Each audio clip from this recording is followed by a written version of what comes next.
Basic is returning to Asia for his redemption.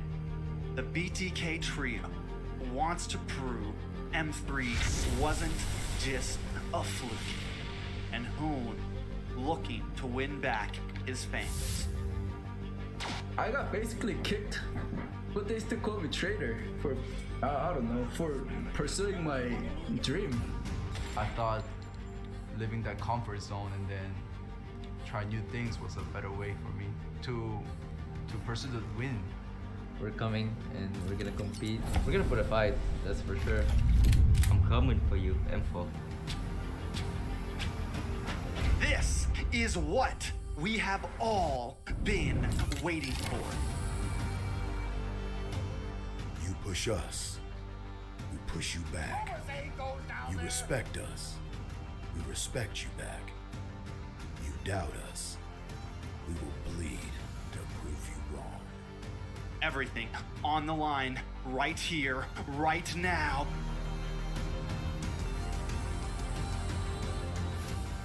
Definitely, they're not underestimating us as much as they did in M3.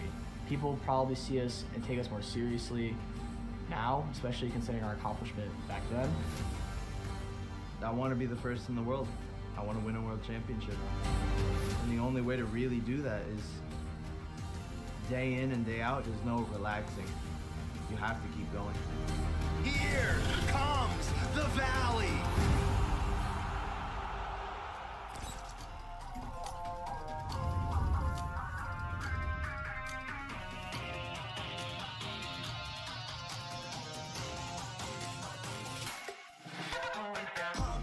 It's my time, I'm a ball. I'ma get this money right. I'm gonna live my best life. They been talking to me on me, but you know they'll never win. I'm controlling all my victories. It's something that's gotta give, cause it's just what I made it now, made it now. You can't ever break us down, break us down. I'll be speechless for the stars. Promise I'll be what they not, and I'll never ever stop. Won't never stop, yeah. Touch your sky, you're a man of saving good. Touch your sky, you're the greatest option now. You and I can make it out of the cold. Hang tight, we gonna reach for the greatness.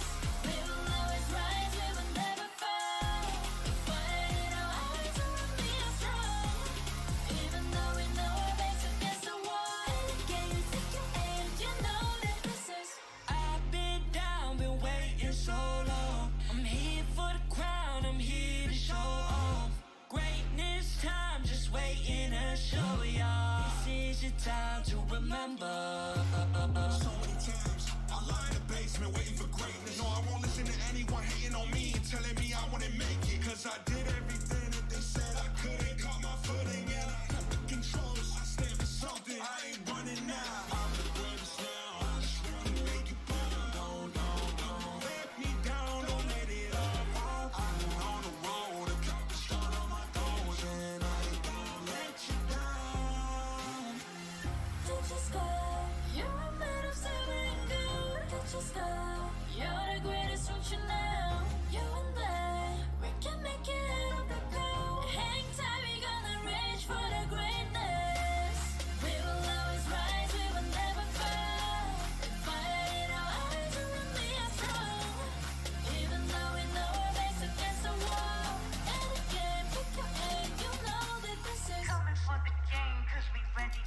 The sky is so vast, isn't it? My little flare. Papa? Can you reach the sky and ignite the stars?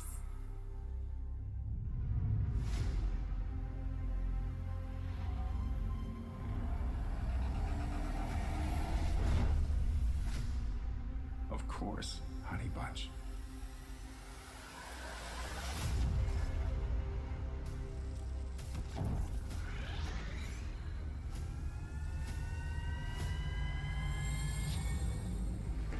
Papa never returned home. He's among the stars now.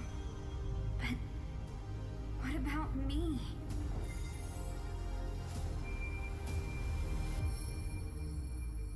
Have faith, little flare.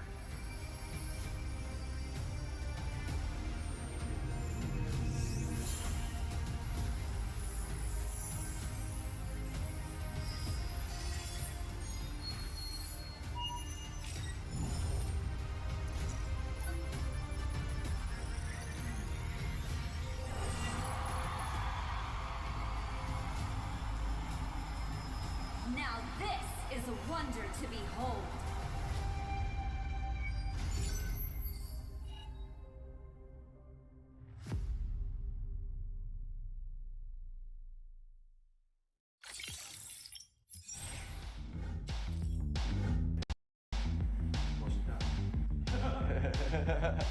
Time.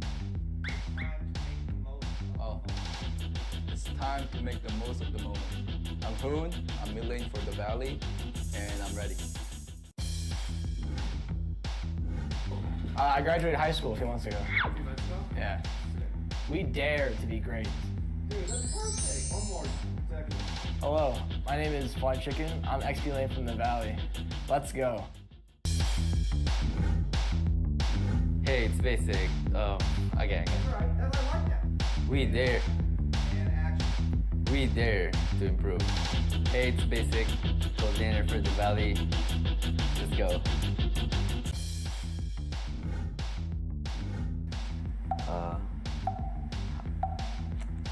Say hi. Three wasn't good enough. There you go. One more time. Three wasn't good enough. One more time. You got a better one again. Hi, I'm Chuck. I'm like son for the Valley. Let's go. You see my chapped lips on the camera? Like here a little bit? Don't disrespect the US of A. One more. Hi, I'm Boba Zane, Jungle for the Valley, and we're ready. I want to fight Yahweh from the Eagle team for Philippines. Definitely RQ. They've done so much for Mobile Legends, and you could tell just by the amount of fans that they have. They've also been so driven.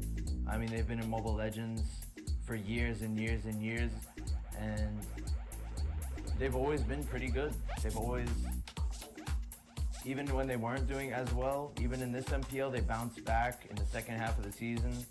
And I have a lot of respect for them. They brought a lot for Mobile Legends.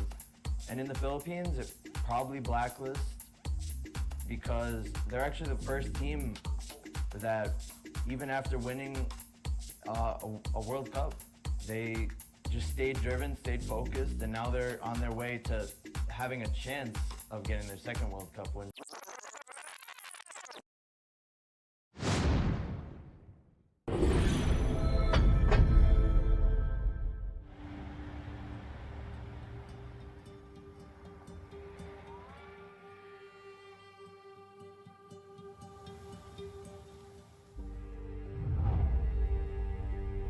You can travel the world to find yourself. But that journey must start at home. Valley are going to end Because you can't know who you are without remembering your past experiences.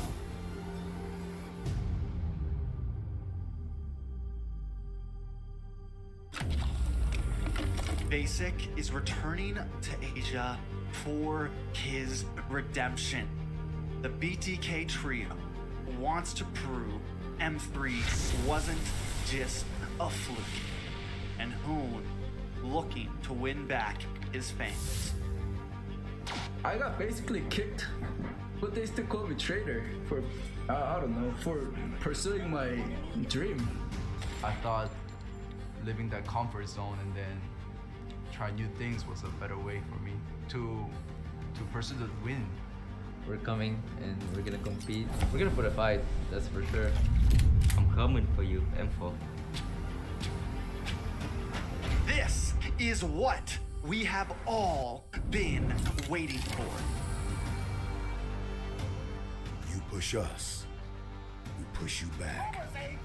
You respect us, we respect you back. You doubt us, we will bleed to prove you wrong. Everything on the line right here, right now.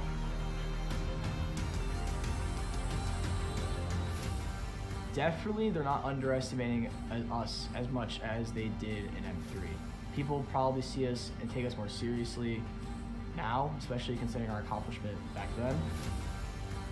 I want to be the first in the world. I want to win a world championship. And the only way to really do that is day in and day out. There's no relaxing. You have to keep going. Here comes the Valley.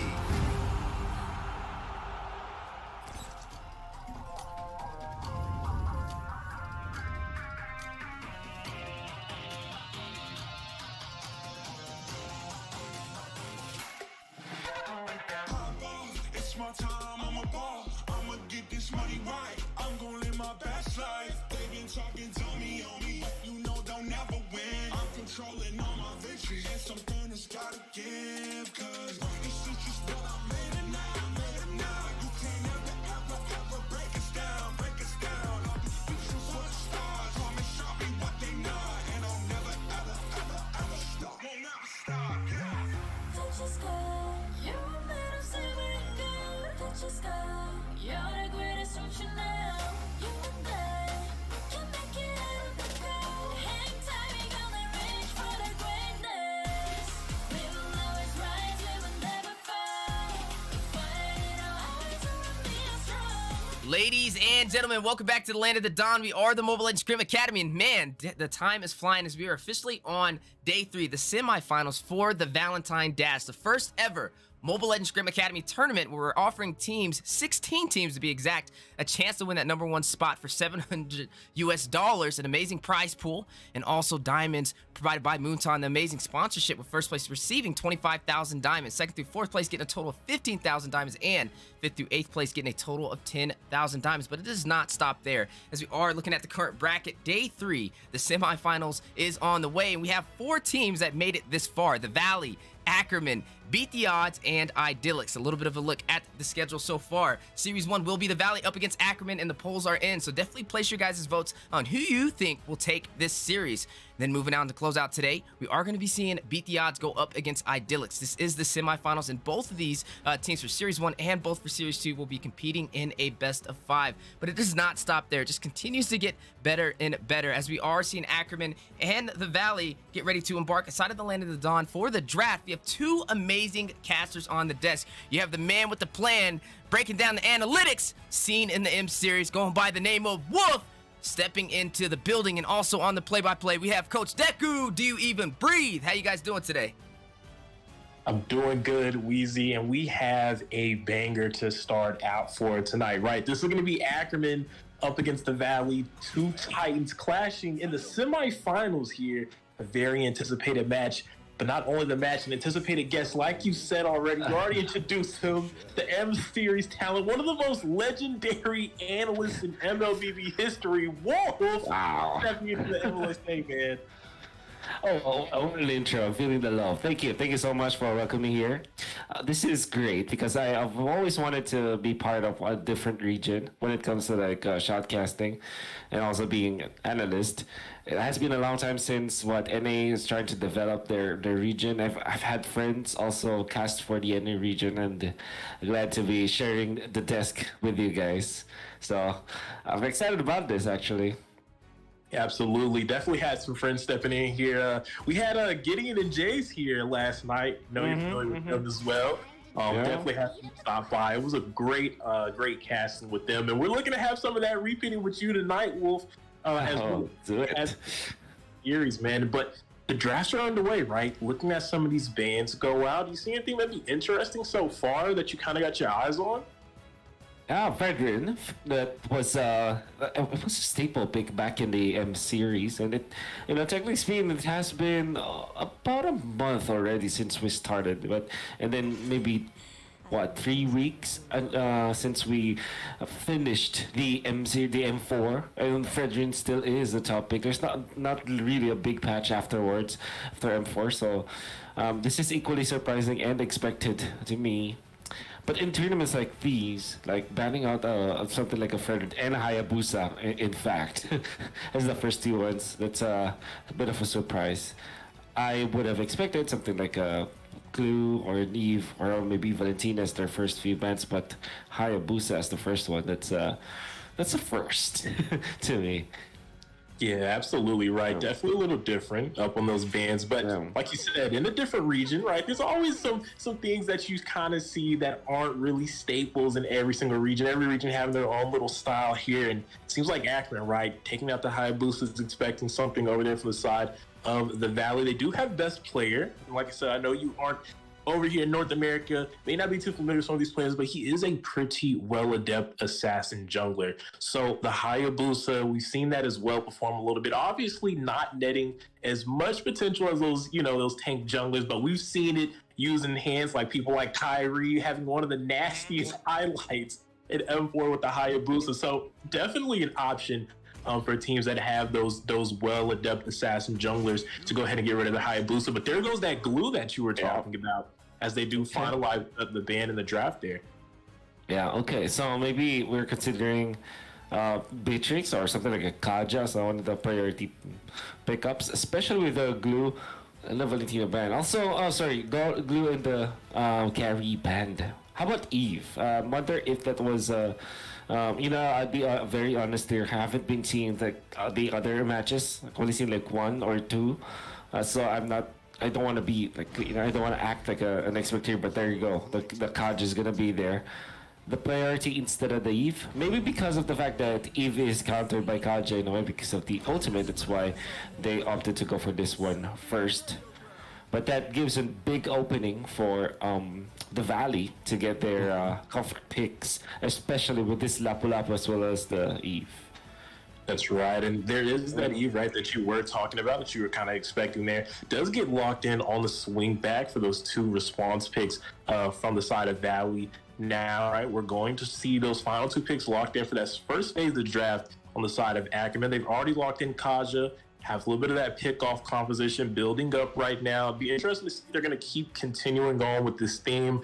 Yesterday, we saw them actually pull out a Cho in the jungle, right? So definitely does like some of these pick-offs in their compositions. We're going to have to see if they're going to go for more. And there's the Fanny and then the Valentina. And then return with the IMU here. Now, Wolf, what are you expecting here? And how are you feeling about this draft? Already you have a good Valentina ultimate to pick up, right? That's the Eve ultimate that you can take away. And Fanny does have a little bit of a better time compared to the junglers out there, just because of the fact that you have a static hero like Eve that you can go to the backlands and just delete it. You have your target already. You have a Kaja that can help you out so that whatever marksman the Valley will pick up, and just snag him with the ultimate, and then you already have the damage with the Fanny. So this Fanny's gonna have a great time. However, that's immediately answered by the Valley, which was the Franco. You have a lot of protection already for the Eve. And you have a lot of ways to initiate against your opponents. Maybe for both Eve as well as the Franco, the only problem here is the Kaja. But seeing as Kaja will have to choose between like Eve and Franco to snag, or cancel the ultimate, or just prevent the damage output from the real world manipulation. That's already a lot of options / responsibilities for the Kaja to choose from. Definitely. But I do find something else interesting here in this little bit of an interaction, right, in these first 3 picks. So we know Eve, right, did have that adjustment where that real world manipulation is no longer affected by CC outside of suppression. And they have the Kaja pick, right? That's one suppression there. But they locked in that Franco into the hands of Super Shark, and that was right after Shiki locked in this Valentina. So now with the IMU, you can actually have potential to have 2 suppressions on the map at all times to go ahead and pressure Milo with the Eve, right? So that they might have maybe set themselves up just a little bit here. Obviously, it's going to come down to execution, and if they want to prioritize the bloody hunt from Franco over that real world manipulation. But it is an option, right? It is an interesting play that we could see set up against Milo here. Yeah. Marty's ban, and there's the Cho and the Barretts as well. Maybe you're going to be considering for Ackerman to ban out Mobile Zane heroes at this point. Thinking about with the Fredrin as well as the Barrett's ban, you would consider the Martis as one of your bets as well. Maybe an Akai too.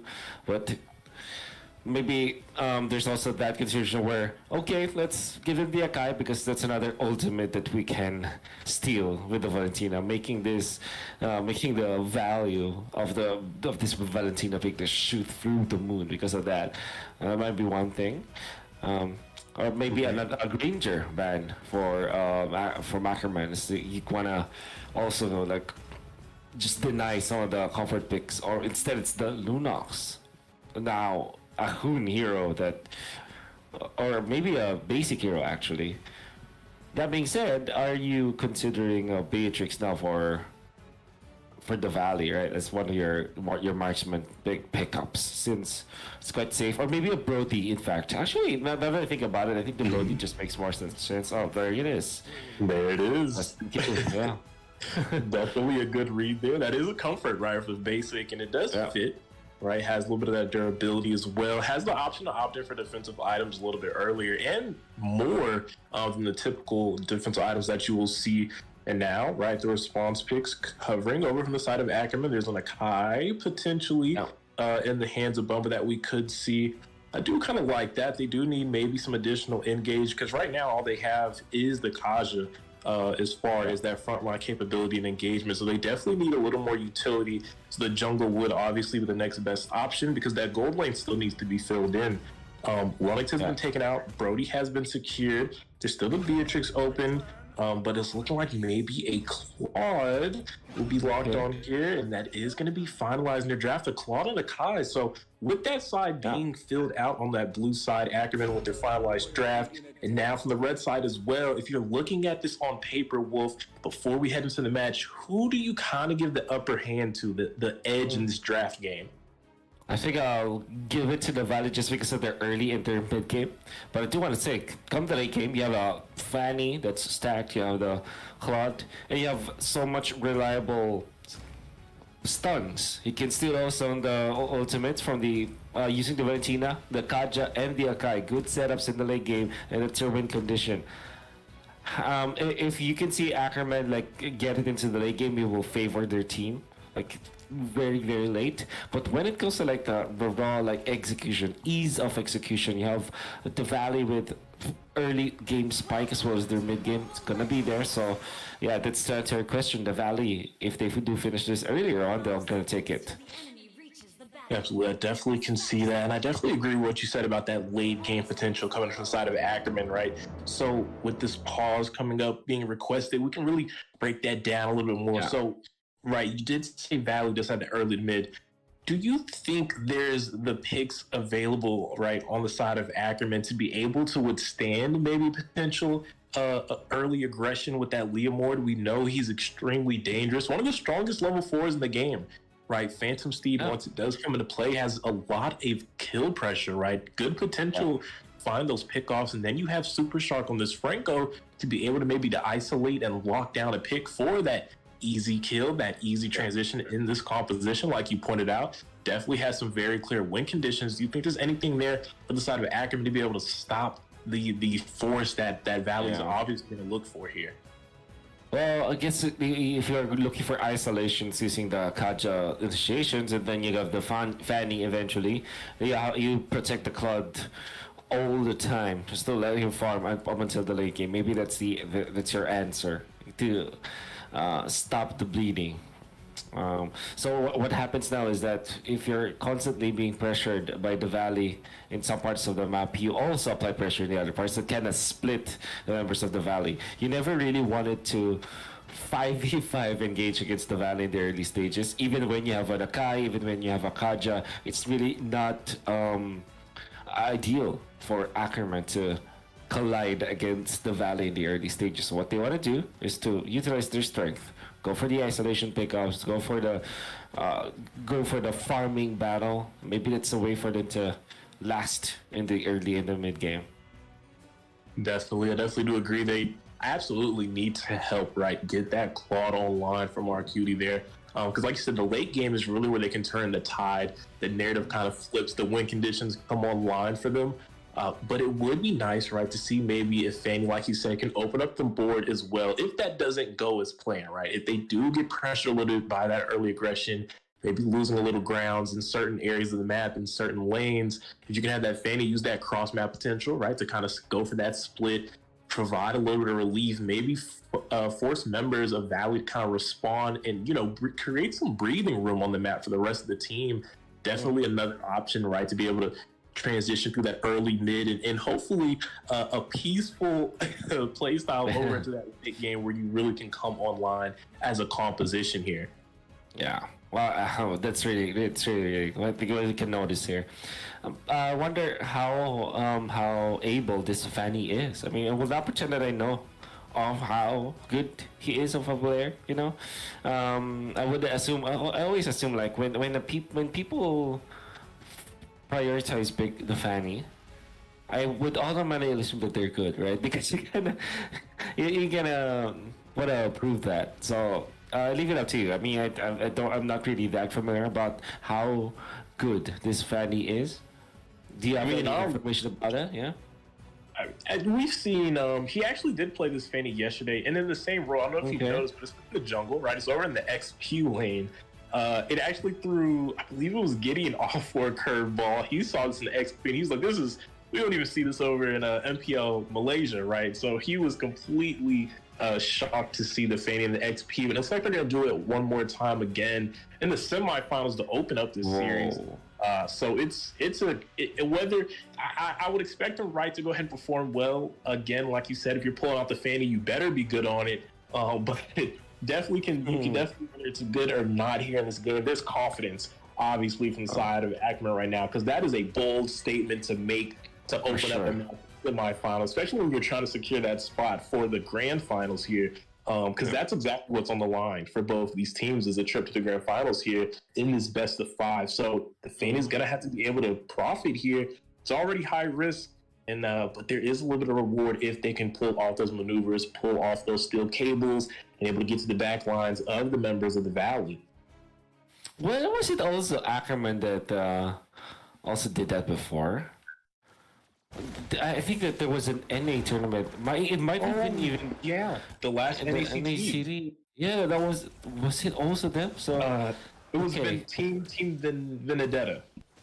Oh, it was. You know, kind of share the same sentiments with Gideon. I think this is a difficult choice. Akai versus Lapu-Lapu, that's quite an even game. I mean, even Akai on the XP lane is almost not being picked up nowadays, but it's viable too, so it's easier also. But we'll see. I wonder how they utilize this XP lane Fanny. I'm not that confident with it, but I always want to be surprised. And I mean, that's what I think we're going to be up for. I mean, we're seeing, like I said, Ackerman and Valley, two of the best teams, if not the best teams in North America. Obviously, Valley. You've seen them over in M4. It's not the complete same lineup, but the threat and the notoriety is still there, right? You still fear a name like the Valley in any competition, and it's going to be an amazing match. I can feel not just the picks, but the players themselves, the gameplay, all of it should bring the shock value that we're looking for to open up tonight in the semifinals. One of the familiar players here is Oreshi. I'm actually surprised that he is playing for the Valley, because he used to be playing for Ackerman, right? If I'm not mistaken. But I remember there's like one time where Reshi is actually part of a team that is actually battling the Valley in the NACD. So I'm surprised that he's playing for the Valley. If he is indeed this guy, I'm seeing like a Team Max because I heard that he's part of Team Max. But I'm not sure. That Maybe is the same direction. That is the one you know from NXP. Yeah. Yeah. Sick, man. And the first blood there falling over there to the hands of Ackerman as the turtle does get picked up by the Valley. So quick trades in the map, no one getting a clear advantage. So Ackerman is leading just slightly right in the gold category. Yeah. It's looking real good for the Ackerman because I think the trade-off was, okay, let's give them the turtle, let's go for a kill. And they were able to get one kill. The first blood even without trade. Yeah. There's an Iron Hook with the bloody hunts. They're going to be able to find the kill. Sheikah with that rural manipulation, not going to be able to trade that out. So now it's 1-1 on the board between Ackerman and Valley. A slow game here, but here's Lord T with the Fanny Steel Cables, showing the capabilities here, trying to take down Ureshi as he enters into Brave Fighter stance. Not going to be stopped by Lord T, and that's some early aggression up there in the top side, but a little bit of movement down in the bot. We're seeing a little bit of action, a blazing duet going out, and a torn apart memory from basic. Two ultimates from the gold laners from these two teams. Not going to make anyone fall here. And what are you expecting to see right now? Valley hasn't found any early aggression so far, but hang on, a flicker in Divine Judgment as I'm talking about early aggression. Rural manipulation, two of them on play. That's two big 5x5s here as best player is going to take out Bumba here. They're going to look for a second as well. That is two kills into the hands of best player, the best horse right now, as he does find two. And that's going to be the end of the fight there. 2-for-1 trade in the favor of Valley. Well, yeah, the Valley just punched that heavily. You understand why Ackerman did kind of go for that play. They have a flicker onto the Kaja, and now they don't have the defense here in the bottom lane. I think that Ackerman should be focusing their efforts onto more on defending. I do like the idea. They did the initiation in the mid lane. But right after the flicker committed by Milo, some teams would have just backed down afterwards, and they're just happy forcing out the flicker, but they wanted to go for more, and that because of that they let go of some of the early game pressure that they could have been doing, and the fact that the Valley just punished them by pummeling the bottom lane. Absolutely, and now, right, we're seeing this river contest for the turtle. Bumba does have good positioning here. The members of Ackerman trying to step up. There goes a road manipulation from the Eve. That's going to be easy secure, though. And now a headbutt from a kind of heavy spin to isolate Super Shark here. Going to go ahead and feed him to the team, but at what cost is now we're seeing the Brave Fighter stance. 200-part memory dropping members dangerously low for best player to find this Bumba. He's going to be able to maybe find a kill. No. Akai narrowly going to escape. A 1-for-1 trade in between both of these teams, but that turtle falling into the hands of Ackerman as they are still slightly behind in the gold economy right now. Okay. Great execution for Ackerman, but they didn't have enough damage. You can already see why we're saying that in the early stages, it's the Valley that will have ease of execution because they have a lot of damage in the early stages and they have a lot of counters. For Ackerman, though, you're gonna have to hand it to them. They got the turtle, so that's very important. But speaking of things being caught here, Iron Hook leading to the bloody hunt, facilitating a kill into the hands of Basic here. Basic is 4-0 for the side of Valley, definitely on line in that gold lane matchup. Oh man, stark difference between how you control and help your gold laner. It's not the end of the world though for Ackerman. The fact that they still. I would have said that they still keep this tower intact, but they weren't anymore. There's no defense at all. And that is a turret and 4 kills for Basic. He's level 8. He's going to be real stacked. Come the third turtle, it's going to be difficult for Ackerman because now he's got the Blade of Despair, eventually the Demon Hunter Sword perhaps, or Blade of Half Seasons he will choose for that one afterwards. That will be a lot of damage in their stages that can be followed up with the Phantom Seed. So it's scary to face the Valley right now for Ackerman. So I think at this point, you go for Protect 1. Make the Vanny the Space Creator. Everybody else, just make sure that Mark Cutie is going to be farming. Absolutely. But I mean, you know, currently at this point in the game, we did expect to Valley have a little more aggression. I do have to say they are losing maps if you're outside of Ackerman. They need to do a better job of trying to control the map. But they're not feeding just too much, right? They haven't died as much as, Valley could have maybe potentially made them. It is still 6-3. It's pretty close in the gold. They are losing neutrals right now, though. But as far as the transitioning to the late game, they still have a great base to be able to make that happen, right? Not too far in the hole. They're keeping it pretty close, right? It's still competitive as far as the economy goes. Obviously losing some objectives and whatnot. But speaking of losing here, the side of Ackerman and Valley, we might see a setup for a potential clash here. Gals and Bumble on the move, a flicker and a divine judgment. Brody in trouble. Basic needs to be able to disengage, but it's going to be shut down by Shiki. A trade potential from Milo. No, not going to be able to get done. Roll manipulations are both out of play here. Super Shark still advancing. Not going to be able to find anything that is going to be a trade into the favor of Ackerman as they find one and Valley finds none. Oh, okay. It's got great to pick off. I mean, not from Ackerman. Had it not been because of Lord T, just helping a little bit, and of course the ultimate's committed, a stolen Eve ultimate coming out from Shiki, and of course the lockdown onto basic, and also because of the fact that is a shutdown, a 4 streak, gonna give them a lot of gold afterwards. It's great for Ackerman, but however, that's a bloody hunt, gonna lead to a torn apart memory. Is gonna tear apart Gal's Cutie on the side of Ackerman. The best player not gonna stop here. A bloody hunt and trade with the IMU from Shiki, but that's not gonna be enough to stop best player. He's got the horses in the back, and he's looking for the attack. Look at the heavy spin blazing, doing coming in from Claude. His Lord T is gonna pick up 2 kills in the backside of the Valley. You have to keep an eye on him. But best player still finding kills in the jungle. Ackerman, it has to find a response to best player. Lord T looking to sandwich him in between Gal's Cutie. Here comes the concealed play from Gals. He's going to pull the Divine Judgment, going to put him up against the wall, but he's not done here. Best player is going to find some breathing room. Lord T not to let him go. Finds the cutthroat killing spree. Right now, that XP Fanny is online. He is showing us. He's feeding the narrative right now, Wolf.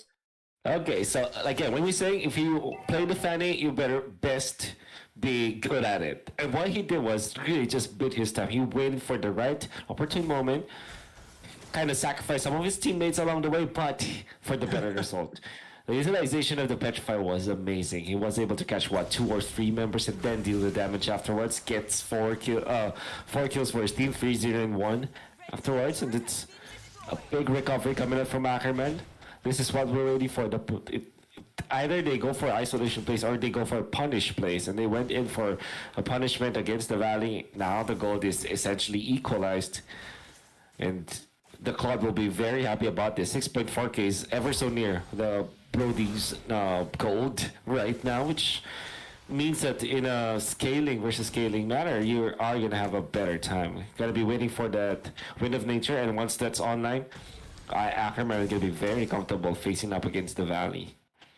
Definitely going to be comfortable. I mean, if you're the side of the Valley, I'm scratching my head because Brody had a very early lead, was sitting at 4-0, now 5-2. That's where Basic stands as far as the KDA. You would expect the gold to be a lot more in favor of him, but like you said, it's pretty even. It's actually almost into the hands of Mark Cutie here, who's only 1-2, has not had the greatest game, but has been able to maximize that farming even against a snowballing Basic. So the goal not really online, the Brody not able to be ahead too much, which is what you wanted. But hang on here, both front launch from Ackerman, a heavy spin. They find the isolation onto Lord T. Franco down by the hands of the Fanny, and now you see Lapu into the fight, and the Divine Judgment pulling on Aaliyah Moore. Both fights on the side of the Lord. Pitts is torn apart memory. He's going to find one, and finding 2 is Basic. He's making advanced plays for the side of Valley as they almost find a wipeout. It's only Mark Cutie left alone on the board for the side of Ackerman. And now that Lord, that precious neutral objective falling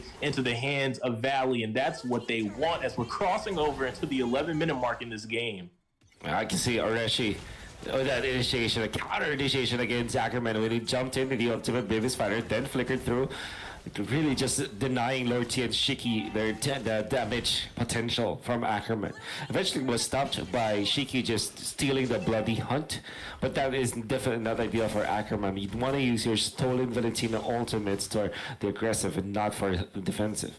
Also, big props to the Valley for picking up like defensive items as Lord T is casually being picked off. Super Shark with a great snag. moments before the Lord fight, best player actually picked up the brute force breastplate along with basic. That's the reason why they look like very tanky in that engagement, and the damage from the cloud still not there yet. The Valley now pushing through.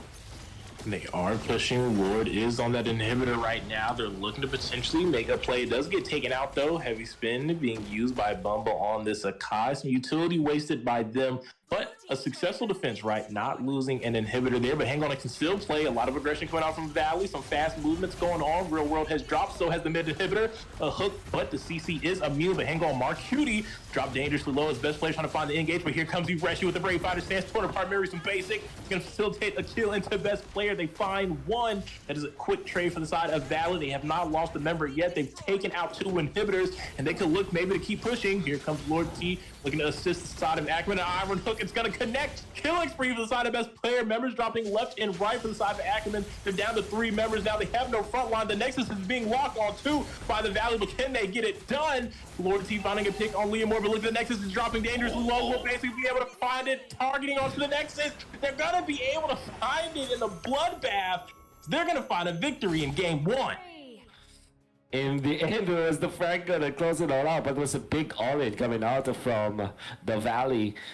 We did say, though, that they're early in their in their mid-game very strong, just naturally. You saw how they itemized against the damage output of the Ackerman with, speaking of the Antikythera and the Oracle, of course, 3 brute force breastplates during the fight that mattered, the first Lord fight just a few minutes ago. The prompt was, okay, let's pick up our 3rd item and then we fight afterwards, and they're very strong at that moment.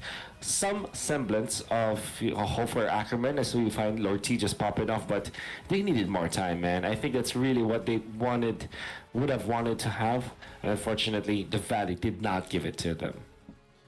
What a beautiful game. Super fast finish from the side of the Valley to lead the way for game 1 in series 1 as we are currently on the semifinals. And man, we've seen it. The Valley kind of performing really well and getting these early finishes. Ackerman having a little bit of a harder time getting online. And you did see the Valley kind of capitalize with their micro and macro. But like you said, that is only one match. Ladies and gentlemen, these teams are currently competing for the semifinals in a best of 5 as we are currently hosting the Valentine Dash, the first ever Mobile Legends Scrim Academy season tournament, as we are closing the doors for season 1 and opening up the gates for season 2, officially partnering up with Raz to give 16 teams a chance to compete for that #1 spot of $700 cash prize.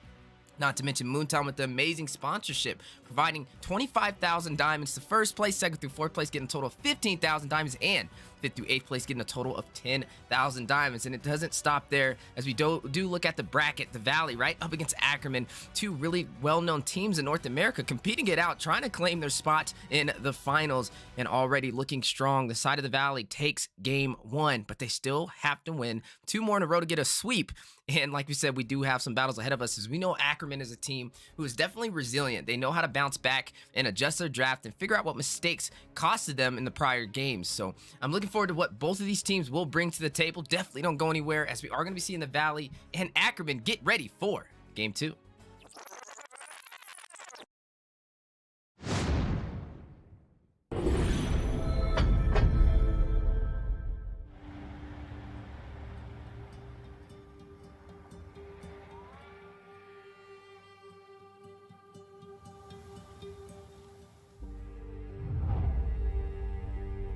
You can travel the world to find yourself.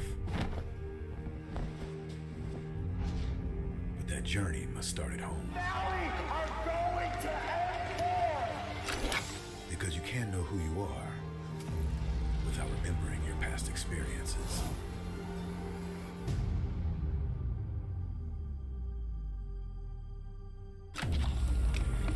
Basic is returning to Asia for his redemption. The BTK trio wants to prove M3 wasn't just a fluke, and Hoon looking to win back his fans.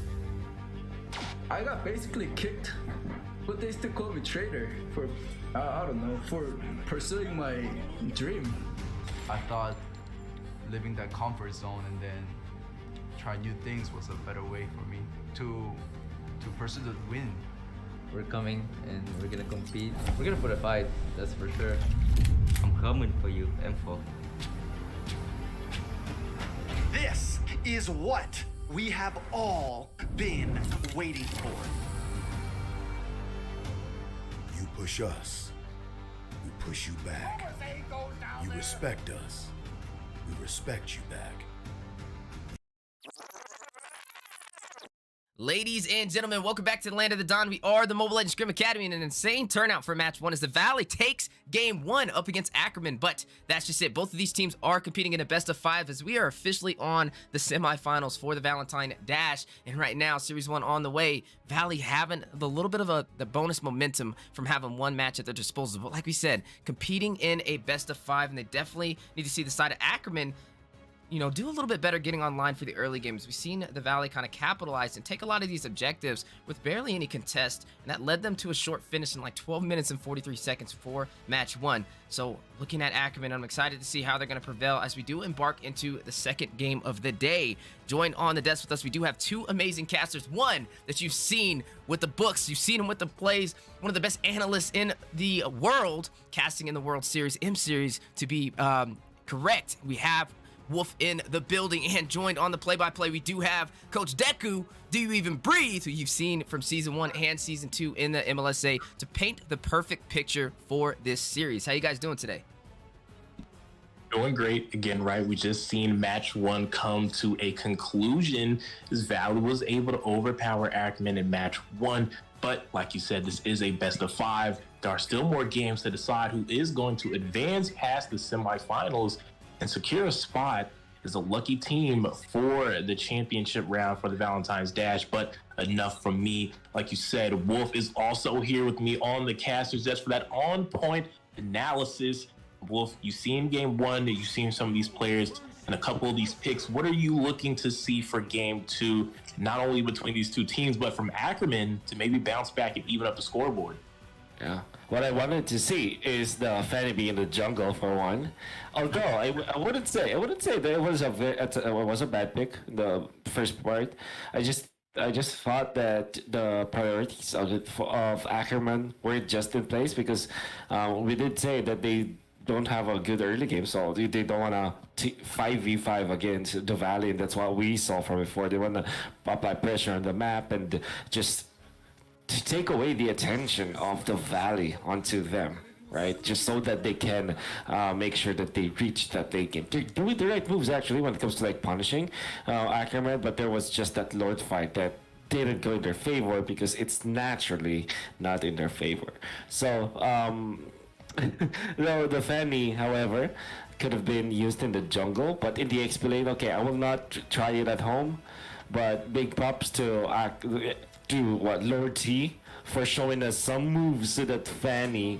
Would love to see more, but hopefully in an easier role to pull it with, right? Absolutely. And I mean, speaking of roles, speaking of some of these picks, we're seeing one of those picks that played a pretty huge part in last game be banned out, that Eve, right, by the side of Ackerman being taken out up there in those first two bans, as we are looking to see the final ban from the side of Valley here. They're taking out the Wapu and the Valentina. So a couple picks that were in the first match we're not going to see, and that means we're going to see some other picks be opened up on the board, and that's very exciting to me. I like to see when it gets mixed and matched. I don't want to see the same stale picks. I don't know about you, but I like to see a little diversity in the drafts, especially now as we're heading to the semifinals. I want to see these teams pull out something a little different, right? You're in the semifinals, you're looking to secure your advancement to the next round. And speaking of securing, Brody being taken out, and that's taken out actually by the side of Valley here. I actually had it in the last game, and it was kind of profiting, right, in the hands of Base. Sure. It didn't find the lead that we thought it would in the gold, but it definitely took off, right, sitting at 4-0. So an interesting ban for them, to say the least. Very interesting to that, because maybe they're just they're just forcing Ackerman to make the trade. Are you willing to give the joy or the carry? If they do pick up the carry, If they do ban out the carry, I mean, they can become the Joy. Then if it's Joy that's banned out by Ackerman, then carry will be the first pick for the Valley, which kind of means that you don't want to be facing up against the Brody. So this is a smart decision. Ban out the carry because you don't have an answer to the carry if it is picked up. The best shot was the Brody, so it's much better for Ackerman to just ban it out. But that leaves open the Joy.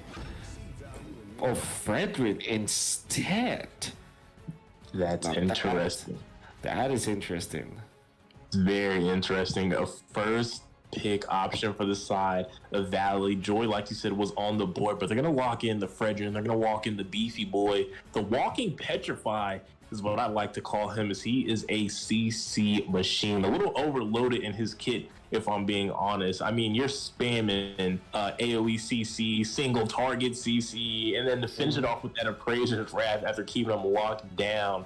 But now, right, the swing back from the side of Ackerman is pending. We're not seeing an instant Joy lock from them, and I'm like you said, it is interesting to not see Joy be picked up, but there it is. Into the hands of Lord T. And now you're going to see a regular pick in the XP, right? As long as it's not being flexed around or moved. If it's in Lord T's hand, it means it's going to the XP. It means we're not going to see Fanny, at least not in the XP lane this time, right? It might go into the jungle if it does get picked up.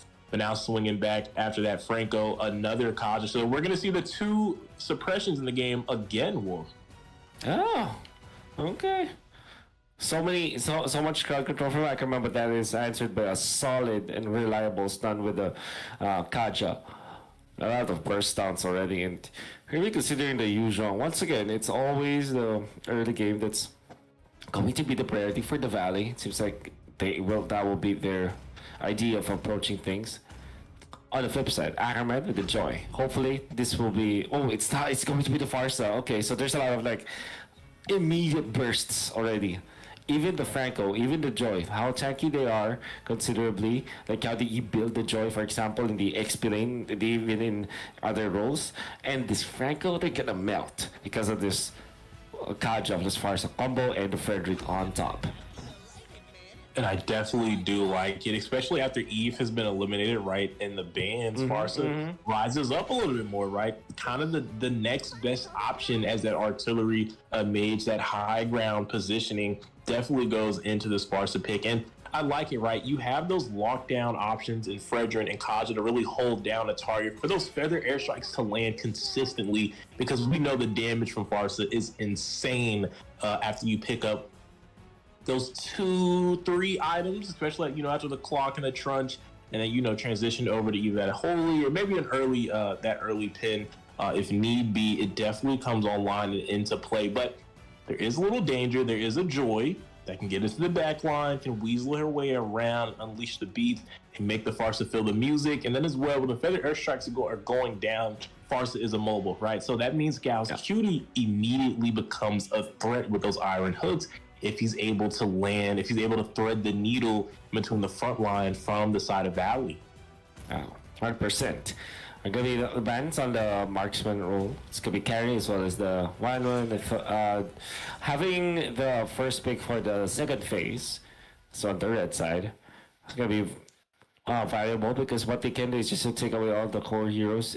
I'm actually surprised that the Hayabusa still is banned. This was the first ban of Ackerman in the previous game, and there's a lot of like read that came from Ackerman. They're considering, what if this Frederick is a curveball? What if this is actually going to the XP lane instead of the jungle role? So it's just ban out as Hayabusa. Maybe they're considering the Claude once again as their pickup. Seeing as there's a lot of like or early game peel already from Ackerman, or a lot of like pressure can come up for that. There's Ferram is also banned. I think that they're also considering they definitely are considering the Claude this time as their priority for the marksman role. It definitely wouldn't be a bad pick, right? A lot of marksmen have been taken off. Carry is obviously off the board, one of those late game picks that also plays pretty well into Claude as a counter option. Juan, who kind of matches up in the late game team fight potential with the crossbow Tang is out of the way. And then you take off Brody, who offers in that early aggression that we've seen already from the side of Valley in that first match. That is gone. But now, like you said, Claude is a viable option if you're looking for a marksman here. But speaking of things that we're seeing as far as options, Lennox has been locked in by the side of Ackerman into Mark Cuty's hands. So we might be seeing a Lennox in the gold lane here up against this Beatrix that has been locked in by Basic Wolf. And what are you thinking about that? Are you hoping or expecting to see Lennox be slotted in the gold lane here? Yeah, well, pretty much. Oh, okay, wait. It's Fanny again. We don't know yet if this is going to be an XP lane Fanny or maybe a, a jungle Fanny. But seeing that it is played by the Valley, this will be the jungle Fanny. The further on the opposite end, Beatrix. It's a standard pickup for basic. It's also very strong, especially when comboed up with the Kaja. For example, there's a lot of burst down, and you have a way to siege turrets. The curveball here for Ackerman is they can consider this Lunox on the gold lane because it kind of wins that battle. And there's also that consideration that you can go for the Popol and Koopa. This is not a standard pickup nowadays. It's not as strong or meta hero. But when it comes to what it does, is that early stages is gonna be the key. You want to push hard. You want to win your lane so badly with this Popol and Koopa, and they can use it that way. When it comes to a 1v1 battle, Popol and Koopa will thrive against almost any marksman out there just because of the bonus damage and the chain CCs that you can have. Apart from that, you can be pushing turrets afterwards. Late game, you don't have as much strength, especially when you're running up against a Fanny and a Kaja and a Farsa. But in the early stages, yeah, you can definitely siege turrets with this. Hopefully this time, Ackerman will be showing us how good they are when it comes to like sticking to the win condition. Absolutely, and like you harped on about those win conditions here, I'm feeling a little bit of pointing out some of these as well, right? A lot of this from the side of Ackerman here is really looking, it's like a mix of that pickoff and the team fight, right? You have the Barats, you have the Joy here that kind of thrive a little more in the team fight setting, same with the Lennox. But, there is a little bit of pickoff mixed in there with Gauss Cutie on this Franco and Mark Cutie on this Popol. They like to get those single target lockdowns. So it's like a little bit of mix and match on the side of Ackerman. But if you're looking at Valley, it's pretty much like dead set pickoff, right? You have the Fanny. We know the quick burst on the individual target is exactly what it's looking for. Milo on this Farsa, you're looking to bomb out someone, maybe like the Lennox to force that brilliance, bombing Mark Cutie to zone out of the fight with the feather airstrikes. Obviously, Super Shark on Kaja is an automatic single target, right, with the Divine Judgment. It's just a lot of options for them to stack up to find quick pickoffs in this match. And I feel like it may be just a little more clear as far as a win condition from the side of Valley, and I'm thinking I can give that the edge to their side, right, to be able to find a win here and potentially go up 2-0. But Wolf, what are you thinking, right? You're looking at this, and what are you kind of feeling and seeing? Are you having similar thoughts, or is it a little different for you? All right, ease of execution definitely favors the Valley once again. So you're seeing right now, gonna be taken out of it. Even the flicker committed and Super Shark all of a sudden.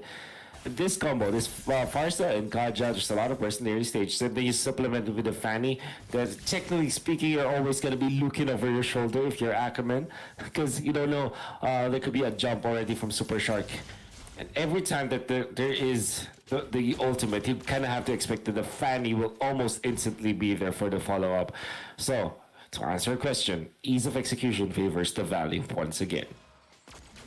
Definitely, and that really helps, right, in these matches. You want to find something that is simple to capitalize on. Speaking of capitalize, we're seeing best player with a Fanny trying to drop Mark Cutie. Does drop him low and forcing that flicker, and that's honestly good, right? Wasting those spells. That's a good trade right there. And able to find the kill. You do waste some very important utility for the spin back, right? If you come back again in that lane for that gank, it's pretty much guaranteed a kill. And now we are seeing set up though for the turtle. Valley having good control right now. Ureshi trying to lock down on Shiki, zoning out this lunch, but here comes Lord T on the Joy, trying to unleash the beast. He is going to find it, but now Vengeance being popped down, but a lot of damage stacking on T. Is Milo going to find a kill onto him?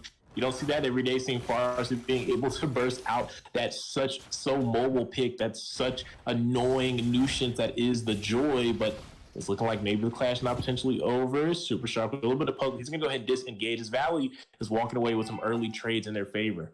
Oh.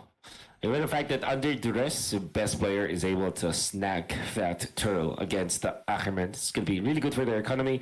And now looking at the bottom lane, you see that the gold lane is now being Basic has got a little bit of favor, but this is because the gold that he has, plus the advantage, just came from the fact that there was a immediate initiation coming from the Valley using the fan in the bottom lane. Now there is going to be the exchange. Oh. Right now, there's the baton as well, because Marquis going to find a kill on Basic here. He's going to go up against the wall, but the player's going to go ahead and find Cheeky. That is a 1-for-1 trade so far. They're looking to take out Bumba here. He's dangerously low and all alone, and Milo is going to be able to find that kill 2-for-1 into the favor of Valley, but a clash still going on in the mid side, potentially. Reshi and Lord T, a little bit of a river scuffle, but it looks like now T's going to head back up to that top side. Fight has concluded in the bottom, but hang on. Milo connecting with Mark Cutie here. A little bit of damage, and the trap has been activated. Camilo has to be careful. Iron Hook gonna miss, but here comes T with the quick burst right from base. The cable's on point. He's showing you the power and the danger with that Fanny in the jungle, right? Well, not the XP, but from the jungle this game. Showing exactly how to get it done early on for the side of Valley. Yeah. Look at it go. I mean, just so much presence because of the fact that you can get in and out of the... You can just recall back home, then get into the fights earlier. As long as you have your purple buff, you're going to be okay. And you can see that the Valley already fixed this problem in the bottom lane where Ackerman just can go through that and just play... take advantage of what the Popol and Koopa can do in the early stages. Snag someone with the Iron Hook and then just bloody hunt. Eventually, Marquis will be able to output the damage and then push the lanes. However, because of the Valley applying the equal amount of pressure in the bottom lane and equal amount of defense in there, they stave off the early game pressure that's coming from Ackerman. And another stolen turtle by best player, one. Definitely having the best neutrals right now in the game, and that's exactly what the Valley needs, right? With that early lead, they're sitting at about that 3K gold right now, but hang on. Basic needs to be careful here. There's a setup potential from Gals. Iron Hook is going to connect. And you know what's next. There goes the bloody hunt. The pole has sent out Koopa. They're looking to take out Basic, but it's not as easy as it seems. The kill has been locked down, and the now return engagement. Divine Judgment is going to facilitate a kill into the hands of Basic there. Or no, actually, Basic was able to secure that kill. They actually went to the hands of Super Shark, but able to make something happen there. It was a short kill onto Basic, but they were able to find a trade, and that's honestly best case scenario there was. Oh, absolutely. The Valley still taking out the Popol and Koopa. I mean, after that hook already, you see that the Valley, they essentially got away with murder from that point. They should not have, Ackerman, they have to be more careful about these trades. They don't want to be trading, in fact. If they want to go for pickups, just go for a pickup. Clean 1-0, just get out of there and don't give away so much. Cut your losses and just snowball through with the Bats and the Popol and Koopa. This is one thing that they should be doing right now. But this could be good. Basics all alone. And they're considering this. Is the Iron Hook gonna hit? Oh, they're not gonna be attempting it anyways. They're too late to the party and Basic is already out there. Just a little too late indeed, as Valley is trying to open up this map, right? They have the tower advantage so far. It's only 1-0 as far as towers, but you know, that is the name of the game. So any little bit of an advantage that you can find as far as towers is definitely a win for the team, a win for your composition. The one step closer to the end of the game, but look at the Iron Hook there. Another bloody hunt, potentially going to facilitate a kill. Super Shark not going to be able to escape as Mark Cutie is going to take him down, but best player looking to make that trade once again is going to be able to take out Mark Cutie in the midst for a 1-for-1. No one going to be able to take the advantage of Valley, not going to lose their placement in this match. Oh. With Super Shark being the one to be taken off, and then the exchange was Mark Cutie. Again, the Valley just getting a valuable trades. After even the 1-for-1 trade-off, they are even able to get the turret in the bottom lane anyway. So everything is going in their favor. Lord T showing us how strong Joy is, not even committing a lot. You already put a marksman to a half HP. Good stuff coming out from the Joy. Definitely huge plays, but over here in the mid side, a lot of action going on. Iron Hook gonna narrowly miss. Galaxy going to miss the mark on Super Shark, but on that turtle, again, unanswered, and a tower in the bot side as well. Both teams going to find an objective here to trade out for, and no one's going to be able to fall. That's all going to go uncontested for both teams. So kind of a slow game as far as that goes in these trades. No one losing their life here. But if you're looking at that mid lane, right, for Valley grouping up, we could see some a chance for an engage here from either team. Oh, seems like it. The push for Ackerman, I think that what they need to do is to really put a lot of effort into securing the next Lord. When it comes to levels, best player is level 11. I can see Bombaclaw. I don't know if I pronounced that right. Yeah, but yeah, he does have the same levels, and we'll have the jungle Ember. But there you go. Big clash going on. Look at best player into the backside with the Fanny. Unstoppable. He's going to take down Mark Cutie. That's 3 times in a row now. He's been able to take him out. But look at the bloody hunt. The return, the lockdown is Sheik. He's going to be able to take him down. Basically going to find the tower. And Milo's going to be able to carry out and find Gauss Cutie here. A 2-for-1 in the favor of Valley. He's looking to advance. But look at Lord T. He's joining into the fight potentially. Ureshi needs to get out of there. He's going to be able to disengage. Super Shark trying to provide a little bit of space, a little bit of breathing room for them. That's going to be able to create just a narrow escape. Just what they need. Is Joy trying to find something, but there's not enough to work with. Big Renner shot and outfitter airstrike combination going to force the light ult from this Lunox Valley. Synergy is online right now. These team fights up against Ackerman. Even just the pokes are already almost lethal for the Valley. Great snag if they do find it, but Super Shark will be able to flicker out. That means ultimate's not the ultimate from Market already being committed, but look at that conceal play. That's the bloody hunt, and that's what you need. There goes the CC lockdown, followed by the totals. Welcome, but goodbye, they say. As Bum's going to go ahead and stomp Basic up out of here. Basic has been struggling. He's 0-3 in the match right now, Wolf. That is the stark difference between his performances, the Brody, and now his performance, the Beatrix. Let's see. But there's best player one more time to the backside, finds Shiki, and now he's looking for more, almost dropping Mark Cutie, but gets put dangerously low. But look at you rushing to the backside, on to Gas Cutie, big appraiser's wrath. That's another pick for them. They find one, and now a big energy eruption going to lead to a facilitated kill into Milo's hand on this far side here. The fight's not over though. Lord T trying to find a trade. He's trying to unleash the beats, and there it goes. There's the music, but can you feel it? No. They're going to go ahead and shut that off. They're going to turn it down. Welcome going to be canceled out from the mobility by this Fanny Ureshi. Going to miss that energy eruption, but they have won the trade so far. And again, the fight's heavily into the favor of the Valley. I can see that the problem now for Ackerman is that they're not able to protect their Popol and Koopa just because of the heroes that they picked up. But this could be a big fight around the Lord.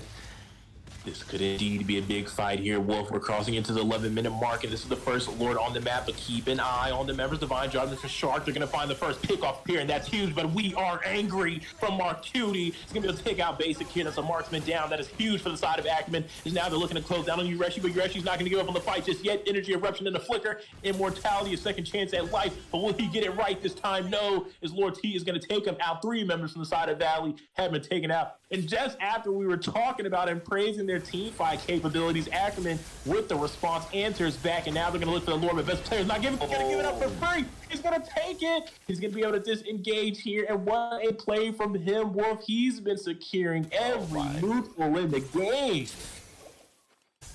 Turtle 1 and then Turtle 2 stolen by best player. Yeah, sure, you can give that. But Lord number 1, where Ackerman already had the best team fight that we expected them to have, was stolen by best player. What a spoiler.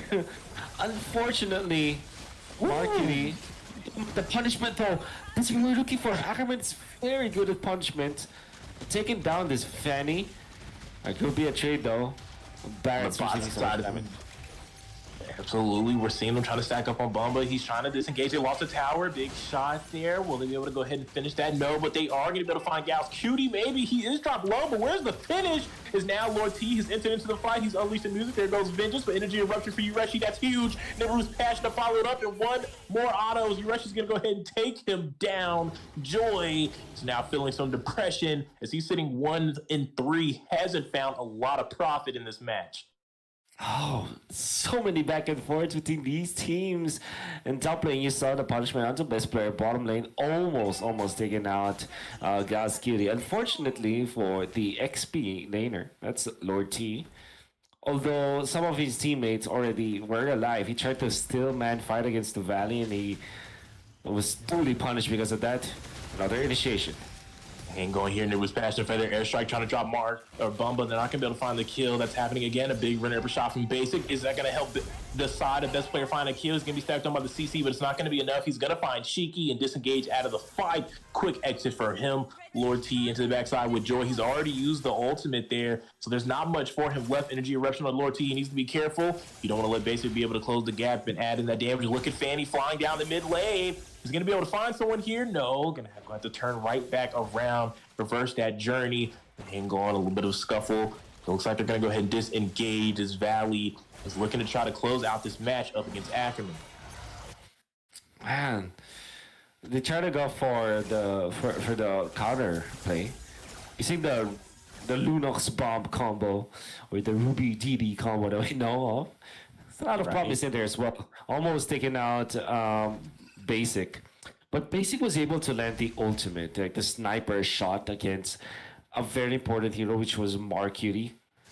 That prompted best player to go and initiate over, because already there's a lot of poke coming out from the Valley, and every time that you're landing those ultimates, for example the Renner shot or maybe the Farsa Feathered Airstrike, just those pokes already is the signal for this high and dry Fanny to go to the backlines and just eliminate another elimination. That's the Valley paying off. But Ackerman, the better decision. Where's the Lord?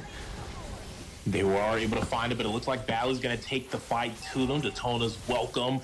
Going to go ahead from Bumba, trying to stack it onto Basic, was going to miss the mark. No CC effect from him, and now he's all alone. This could be the extinction, the end of the dinosaur era here. As they're going to go ahead and take him out by the hands of best player. He's been finding kills all over the map as he's 8-2-6 on the Fanny in the jungle for the Valley. But keep an eye on Ackerman here. They might look for a play. Shiki in the bush. Has to be careful here. Will he stack on some damage? Ironhook going to miss. And that's going to be all they wrote in the bot side skirmish between Valley and Ackerman in game 2. Man, what a great decision from Ackerman. Back-to-back fights. I would really say in the first and the second Lord of the game that we have, Ackerman just did the right decisions. Just in the first one, they were beaten by the Retribution coming up from best player, but just the integrity, it just when it comes to like honest defense coming out from Ackerman, or with their due diligence, they're really doing well when it comes to these Lord fights. A decision to burst down the Lord with the Lunox, that's amazing. Absolutely, and there goes the siege right here from the Feather Airstrike with Milo on this Farsa facilitating a takedown on that inhibitor. And now they're going to go ahead and disengage. They found a very important tower there, a very important objective. And that's what you want. You want to crack open the base, no matter how slow or how fast you're able to do. Just chipping away to be able to get one step closer to the Nexus is exactly what Valley wants, because they're up 1-0, right? This could be a very huge momentum swing for them if they're able to win this to go up 2-0 up against Ackerman. Yeah. And that means that the Valley will have better map control at 16 minutes in. I do feel that there's a lot of like power spike onto Basic. Despite having 0, 4, and 7, the items are still going to be there, and the Beer's Passion is just going to be able to give them so much damage as well. Despite, having 0 and 4, he's still at 11.2k. So that still is significant, because that's one item above Mark Cutie, who's now sitting at only the Demon Hunter Sword, BOD, as well as the Wind of Nature. Absolutely. And I mean, it's funny because we kind of saw the inverse of this last game, right? Where Basic was having all the fun as far as the kills, but still down in gold. And now on the side of Ackerman, Marquiti did have the advantage as far as kills, but is down a significant amount of gold right now, because that's a 1.5 gap, right, into the favor of Basic. He's 0 and 4, but he's found the farm. He's found the gold, and that's all that matters, right? Like you said, for sure, has the item advantage, but hang on.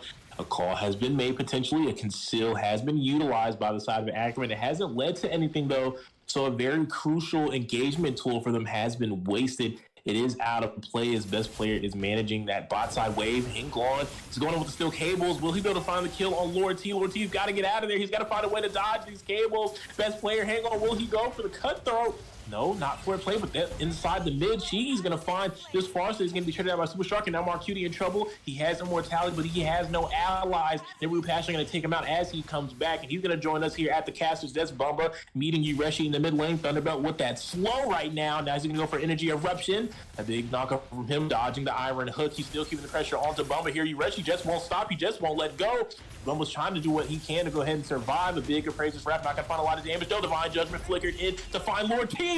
Basic with that damage, like you said, 0 and 4, but the items are there to be able to take him out. A double kill now into Basic. He's starting to come online. A triple kill from Basic.com. Somebody log this man out. They have wiped out the side of Ackerman. They're going to go up 2-0. The Valley taking Ackerman into the trenches as they're going to go ahead and take this match 2-0 to the side of Valley. The Valley, dude, they just made sure that in that team fight, that isolation that happened once again. 1v1 between the Fanny and the Joy. The Fanny did not die, the Joy didn't die, but all the same, the damage wasn't there for Ackerman in that mid lane team fight. You saw how Basic was able to now output the damage and then picked up the Has Claws to allow him to have that quick and easy lifesteal when he's down very low. So that's great coming out from Basic.com, and everybody else from the Valley just played so well this game. Ackerman, I want to say, the decisions that they did around the turtle this time, they're all good. They're all the right decisions. It's just that there's not a lot of late game potential coming out from them because they chose for the Popol and Koopa. Still, what a great series we've seen. I want to say though, before we go, and a big shout outs to my boy Jay, who's now also watching right now. He's on the NA scene. He's also a champion, a Southeast Asia gold, SEA Games gold medalist. Big shout outs to you guys. Thank you for watching. Yeah. Definitely thank everybody for watching across the land of the Dawn. And man, the Valley, dude, just insane right now, leading the way 2-0 up against Ackerman. And best player showing you the mastery of the cables. If that's not one of the best Fannies you've ever seen in North America, I don't know what is. But definitely some things for Ackerman to kind of have to check out. They did a lot better for the early game in that one, but we got to see them have a game plan to kind of try and close these out, as the Valley always finding a way to turn it around. Even when Basic wasn't online in terms of the kills, he was able to flip the script and pick up a triple kill out of nowhere and close out the game for the team. It definitely shows you that even when his back's against the wall, even when he's under pressure, pressure makes diamonds. And that is the Valley taking game 2. But that is not it. Ladies and gentlemen, these teams are competing in a best of 5, as this is the semifinals for the Valentine Dash, the first ever Mobile Legends Scrim Academy tournament hosted by the Mobile Legends Scrim Academy and partnered up with Raz to give 16 teams a chance to get first place in a total cash prize of $700 US. Not to mention Moonton sponsoring an insane diamond amount prize pool for first place receiving 25,000 diamonds, second through fourth place getting a total of 15,000 diamonds, and fifth through eighth place getting a total of 10,000 diamonds. Right now, like we said, currently watching the Valley go up against Ackerman. The Valley, with 2 wins under their belt, definitely has a little bit of insurance to try and take it out with the possible sweep, as they're currently on match point. So Ackerman, you need a game plan. You got to figure something out. Disrupt the Valley in the early game and try and close it out before the late phase. If not, you know, that's the Valley steady gets online even when their backs are against the wall. So I think that's what Ackerman kind of needs to focus on to take them down. I did like the drafts. I think both of them had really smart drafts, some good understanding of the game and the phases. But like we said, the Valley able to prevail just a little bit easier and closing it out 2-0. But like you said, these teams are going to be jumping into another game, ladies and gentlemen, best of 5. So definitely don't go anywhere, as the Valley and Ackerman are getting ready for Game 3.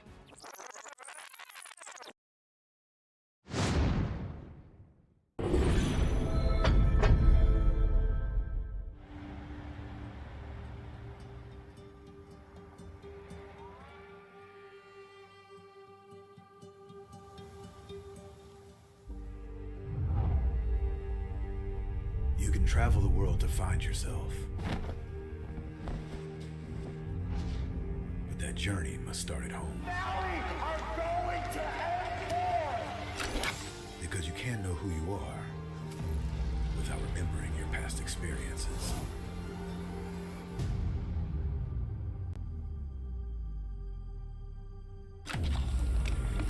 Basic is returning to Asia for his redemption. The BTK trio wants to prove M3 wasn't just a fluke, and Hoon looking to win back his fans. I got basically kicked, but they still call me traitor for, I don't know, for pursuing my dream. I thought living that comfort zone and then try new things was a better way for me to pursue the win. We're coming and we're gonna compete. We're gonna put a fight, that's for sure. I'm coming for you, M4. This is what we have all been waiting for. You push us, we push you back. You respect us, we respect you back. You doubt us, we will bleed to prove you wrong. Everything on the line right here, right now.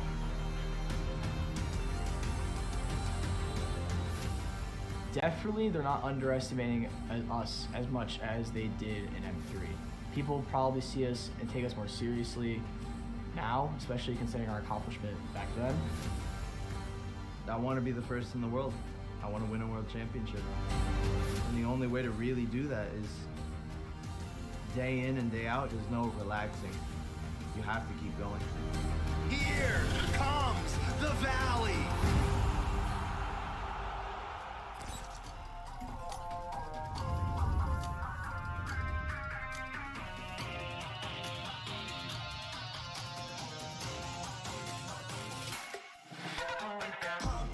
It's my time, I'm a ball. I'ma get this money right. I'm gonna live my best life. They been talking to me on me, but you know they'll never win. I'm controlling all my victories, and something that's gotta give. Cause this is just what I made it now. I made it now. You can't ever break us down, break us down. All these bitches were the stars, call me Sharpie, what they not. And I'll never, ever stop. Won't never stop, yeah. Touch your sky, you're a man of simmering gold. Touch your sky, you're the greatest option now. You and I can make it out of the cold. Hang tight, we gonna reach for the greatness.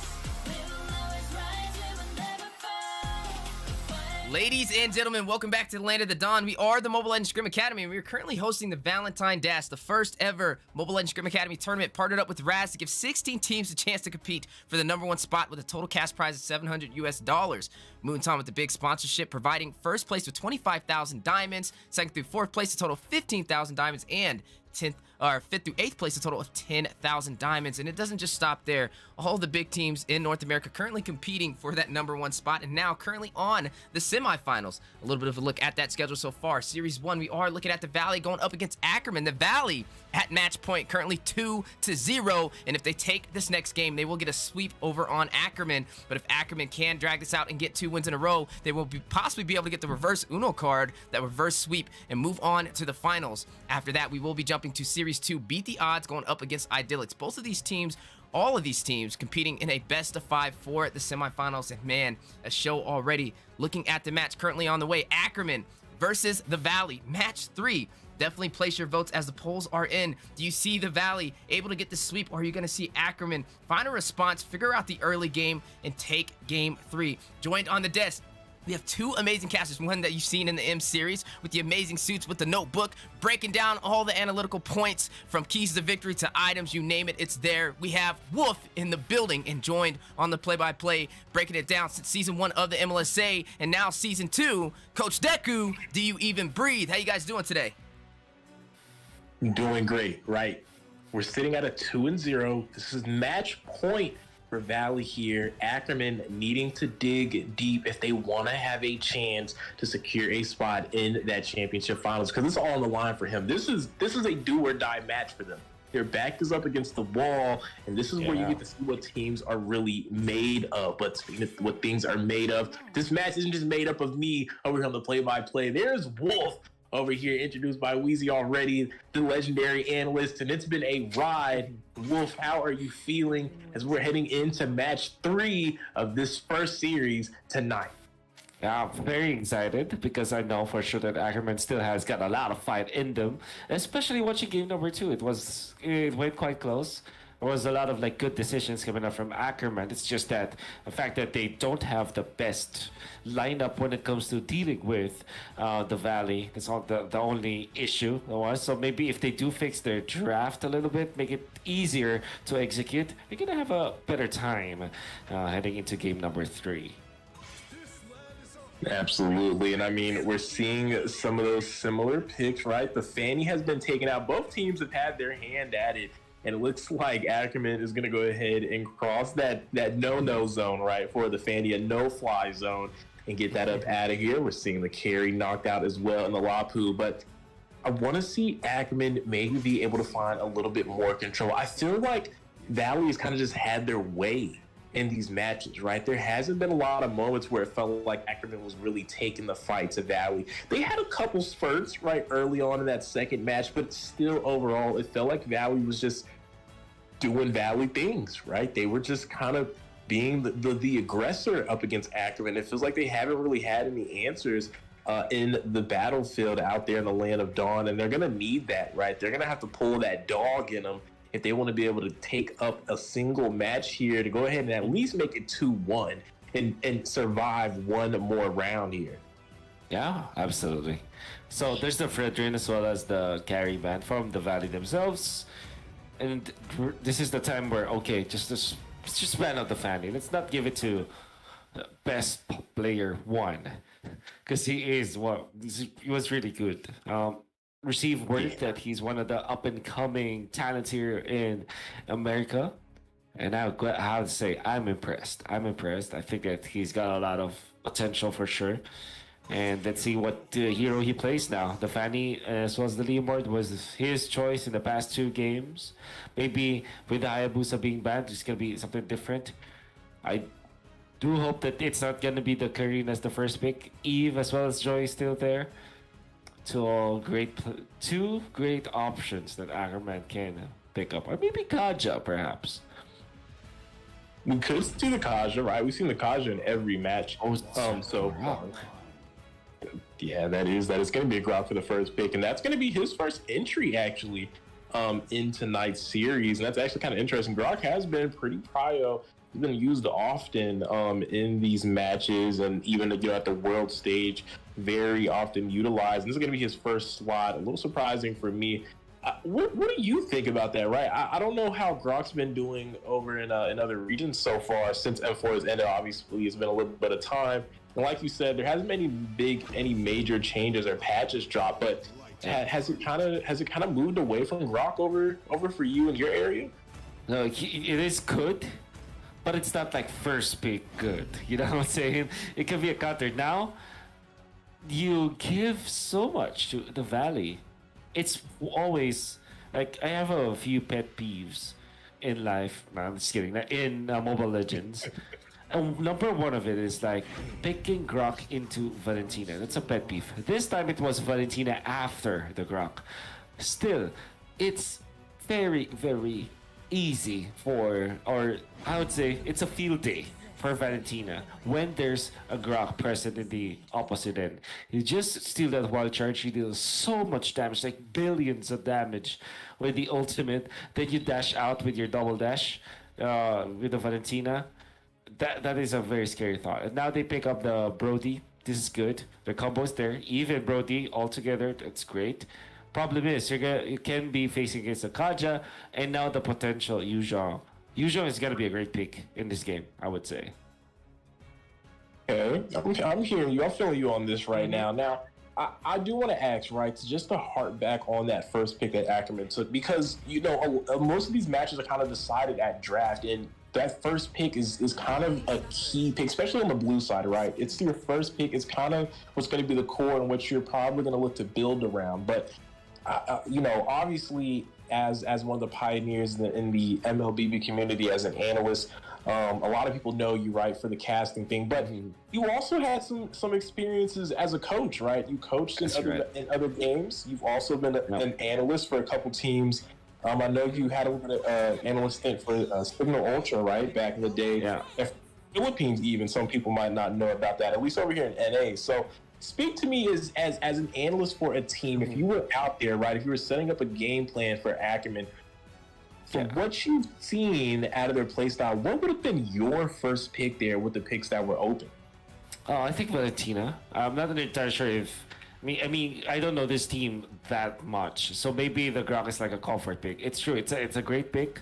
However, you still give that Valentina. Had it been that they banned out Valentina, maybe I'll be happy about this Grok first pick. I'll be okay with it.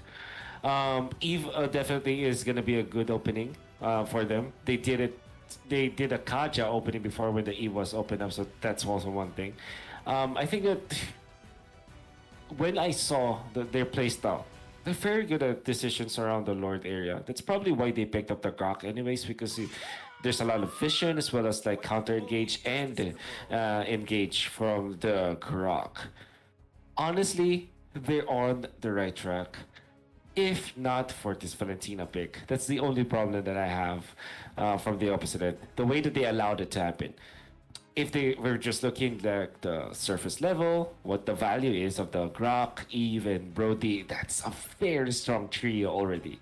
So much damage, so much control, and so much early game potential. Lord as well. You're gonna be controlling the neutral objectives with that. Only outlier is the Valentina was big up the other set, but maybe they could just battering ram their way through with this great composition. Right, I definitely can see that. And right, we're seeing the Benedetta being locked in by Ureshi here, and I kind of want to harp on that a little bit because we haven't seen Benedetta at all over here in this tournament so far, all the way from qualifiers into the top 8 and now to the semifinals. It hadn't been locked in by any team. This is the first Benedetta slot so far in the tournament, and I'm a little interested in it. I'm very, very keyed into it. Kind of want to see how Ureshi plays on it, but what are your thoughts on that as well? Is the Benedetta something you still feel like is a very viable pick in the right hands? Do you feel like maybe there were some better options right now to go ahead and lock up for the side of the Valley? Yeah, I think it's good in general. I think it's also one of the Ureshi specials. Now that I think about it, when just remember how he plays. But instead, it will be potentially a best player hero. Yuzhong is great. Yuzhong is actually a great pickup. And that's going to be a big problem for both the Brody and the Eve. It's Benedetta. It's going to be on the hands of best player. I was impressed by his Fanny, so it's kind of, if you think about it, it's almost on the same light with this Benedetta. So I'm kind of preparing myself to be impressed by best player once again. Opposite end though, if they do continue with this Kadita, I do like it. There's a lot of burst potential. But now they need a good jungler. Yeah, they just have to maybe give a hero for their jungler to have a great initiation around the Lord area once again. That's the focus.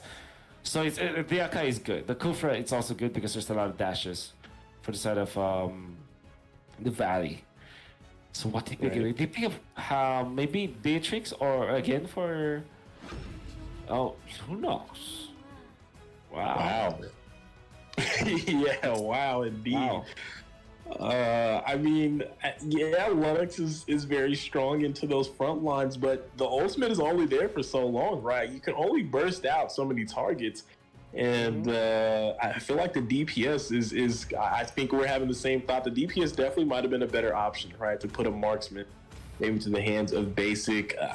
I don't know about that call to go ahead and walk the Lennox. I mean, obviously it's done well, right? Yeah. Lennox has been very strong in the gold lane, but I just don't know if this was exactly the opening for it. Yeah. I guess you're tempted, right? Because there's a lot of like HP based damage from the Lunox. That's great versus Akai, versus Kufra in many ways, and the Grok as well. When it comes to the laning stage, I think that it might not. It will be able to keep it himself together. I mean, Basic is gonna stay alive. That's what I'm trying to say. Is he gonna win against the Brody? I don't think so, because Brody is just very strong when it comes to the laning stage. But it does the job. I think that there's strict win condition for the Valley this time, where they have to make sure that basic will land the combo and will actually burst the right heroes in here. However, the Valley, having his Valentina and his Yuzhong, as you can see from Ureshi, he's gonna have a good. Ureshi, this is his game, I would say. Absolutely. And I mean, he already found the first blood to add on to that statement there about this being his game. Definitely looking pretty comfortable here. But will that be able to hold out long, right, for the side of Valley? Will it be kind of the core piece for them, do you think, for the side of Ureshi? Do you think maybe it kind of falls on Ureshi to maybe be able to open up this map? Because if you're looking at the composition of Ackerman, right, it's a lot of front and a lot of setup really for Mark Cutie to be comfortable. I mean, you have multiple stacks of engage with the wild charge from T, right? The tire range from Gal's Cuties, Pill as well with the magic ball. And the same thing with Bumble with the headbutts and the heavy spins as well, and a little bit of zoning in the setup, at least for the battlefield, with that Eve. Do you think maybe Ureshi is kind of like the win condition as far as the team fights go? Like, if he's able to find this Mark Cutie, Ackerman is just like completely nerfed as far as the team fight goes? Yeah, great question, because I think that is true. Like, specifically the win condition on specifically team fights, yeah, sure, Ureshi, especially with the great start that he has, he is going to be the big deal breaker here for the Valley. And you're going to see it in the rotation for the Valley is to give Super Shark your level 4 as well as your position 4, Milo, the mid laner, the position level 4. So 4 heroes with level 4 now. Absolutely, and the break has launched out as a heavy spin is going to look to isolate Shark here. Black Dragon coming out from Ureshi, and we were just talking about it. Finds the Purify with the Furious Dive. It's going to be able to take out Bumba there. And the Shaw passive offering back some sustain, a 1-for-1 there in between both of these teams. And already coming online and coming into play is Ureshi, the XP laner for the Valley. On the opposite end, you saw the flicker usage by Mark Cutie, and he actually took out basic. As we've mentioned, the Brody is gonna have a better time compared to the Lunox, just naturally speaking, when it comes to the lane versus lane matchup. Although they both had to commit their flickers, the fact that Mark Cutie is able to take out the basic in as that gold lane progress, that is going to be good for Ackerman, because that means that second turtle, which is on the gold lane side, is much more winnable than the first one because of the early spike from this Brody. Absolutely, the Brody, right, with the spike, with that early game potential. But right now, having kind of a bit of a quiet game. Besides that kill he did have, right, on the map here, which is still huge, especially when you're playing the Brody, winning out there in the gold lane so far, having a much better start right now. But we've seen Brody have even greater starts and still not be able to do just enough. And hang on here, the flicker from Superstar trying to find the right judgment is going to be caught out here by Gal's Cutie. Not going to be able to find the kill just yet, but there goes Basic, now able to find a heavy spin now to look to go ahead and find the trade, as Shiki's going to take out Shark, best player, going to find Shiki. Basic somehow able to survive all through the middle of that clash with that white ult, and they're going to be able to walk away with the trade in their favor right now, as Valley is showing so much expertise in these team fights, such a seasoned roster of players, and Gal's charging up here. I don't know if this is the right call. I just want to be able to give this up, because now here comes the power of Chaos. Lunux is going to facilitate a kill, and the best player, torn apart memory from our Cutie, is going to be able to take out Basic here, but now here comes Milo with the Valentina, looking to find the Terrify, but a flicker, wild charge in from T. Bills T in the bot side there. They're going to be able to find a kill on to Milo on the Valentina, but look at Ureshi. Doesn't find the blue, but he's applying that pressure. He's definitely being a nuisance with that YZ, and I mean, we talked about that. Yeah, for sure. Lord number 2, like I said, it's in the gold lane side. Much more favorable for Ackerman. Even best player is so low right now. I'm actually surprised to see he's actually holding on to the Lord this time. And he's straight up getting it. He gets it. Straight up gets it. And speaking of getting it, Shark getting put up against the wall, a rock in a hard position, as Bum's going to head and find the kill. Milo using that torn apart memory courtesy of the IMU, but doesn't exactly have the same amount of damage. He's not going to be able to find a kill there. No trade for him. Now a little bit of slow apply from Shiki here, but keep an eye on Ureshi. He is on the YZ. He is in the mid-river. He is dropping damage low onto Bumba. Now with the Furious Dive and Purify, and the Black Dragon form unleashed. He's getting a little greedy here, though. He needs to go ahead and turn around and reroute. Speaking of, though, in the mid side, a lot of pressure being put onto the hands of Shiki and Valentina. Ureshi trying to bob and weave, trying to escape, trying to sustain. Narrowly is going to escape there. Almost punished for that some of that greedy play style he had there in that mid dive. Great boost going out from Ureshi, but overall, Ackerman is able to stave off the growth of the Valley. In fact, they cut the lead to 1,000. However, the Valley still managed to push the turret into the bottom lane. That's crucial, very crucial. Actually surprised that they didn't even try to defend that one because they're trying to go for Ureshi. And at this point, Ureshi, as the usual, he's a distraction for Ackerman. You have to think, why is he going for these long lane plays or these dead lane plays? You have to understand that he's just diverting away the attention from the Valley. Speaking of attention, heavy spin, trying to find a pick off there, but no one around. Is going to wisely disengage and break off that wall. And you know what? I'm glad you mentioned Ureshi again, because there's also something else that I kind of feel kind of makes him the shining piece for them, right? We already talked about him dealing with as far as the win condition in some of these team fights, be able to find a Mark Cutie, but I feel like he's the only reliable option as well, right? There is a Kaja out there with Super Shark, but we know Divine Judgment takes a lot of short range finesse, right? You have to get really close to successfully pull that off, but Ackerman has the Great Wall of China right now in their composition with the Grok, Kufra, and Akai. We know CC can spell disaster for Kaja as he's trying to go pull, but Ureshi is able to avoid that, right? The Black Dragon form really, it doesn't suffer to the hands of the CC. You can't CC him in the Black Dragon. He's able to just ignore all that front line. So even though they have a lot of presence, it doesn't do anything, but hang on. Combination from Valley right now, they're trying to quickly burst out T, and I feel like if we were a little later in the game, that might have happened. Milo had a couple more items and a little more burst there. Speaking of burst, though, speaking of synergy and speaking of setups, Mark Q trying to find this top tier tower, best player in Shark. Hang on, there could be a call here. Look at Conceal and look at Basic. He has the Lunix. There goes the Electro Blow, and now from the backside is Shark with the Divine Judgment. Chaos from Basic. He's going to go ahead and take out Mark Cutie on this Brody. And now they're going to go ahead and disengage, but look at the Tyrus range set up by Gals on the Basic. Caught in the real world manipulation. Reality is setting in, but for the wrong side is Valley is going to come in for another second game from the bad side and find the Trade Lord T with a flicker. Wild Charge dropping members low, but now there's no more damage, but there is an isolation. They're trying to headbutt and find Shark, but no, the flicker is going to help him escape. Ackerman going to come up empty-handed in the trade and let the blow again from best player for the second time in the same fight on the top side. And here's Ureshi. We've been talking about him, the XP laner for Valley with those cross-map rotations. He's here in the top side, trying to help out a little bit here. Barrier coming out from the Grok, but that's not going to be enough. They are going to lose that tower in the top side after getting stomped and whooped on in that fight by the side of Valley. Okay. So much lack of damage coming out from Ackerman. But then again, you see them have take out the Valley, but the Valley already have their own ways of punishing and initiating up top. Glad to see your best player actually going for the damage build this time. You know, there's an analyst here in the Philippines, and one of the content that he's doing is like, what grinds my gears? MLBB version, right? What grinds Midnight gears? So this guy, Midnight, a friend of ours, he said people, junglers using the Benedetta go for and opt for the jungle, or for the tank build, which, irritates him. But this time, it's all about damage, and I equally love it this time. Best player is doing well because of this.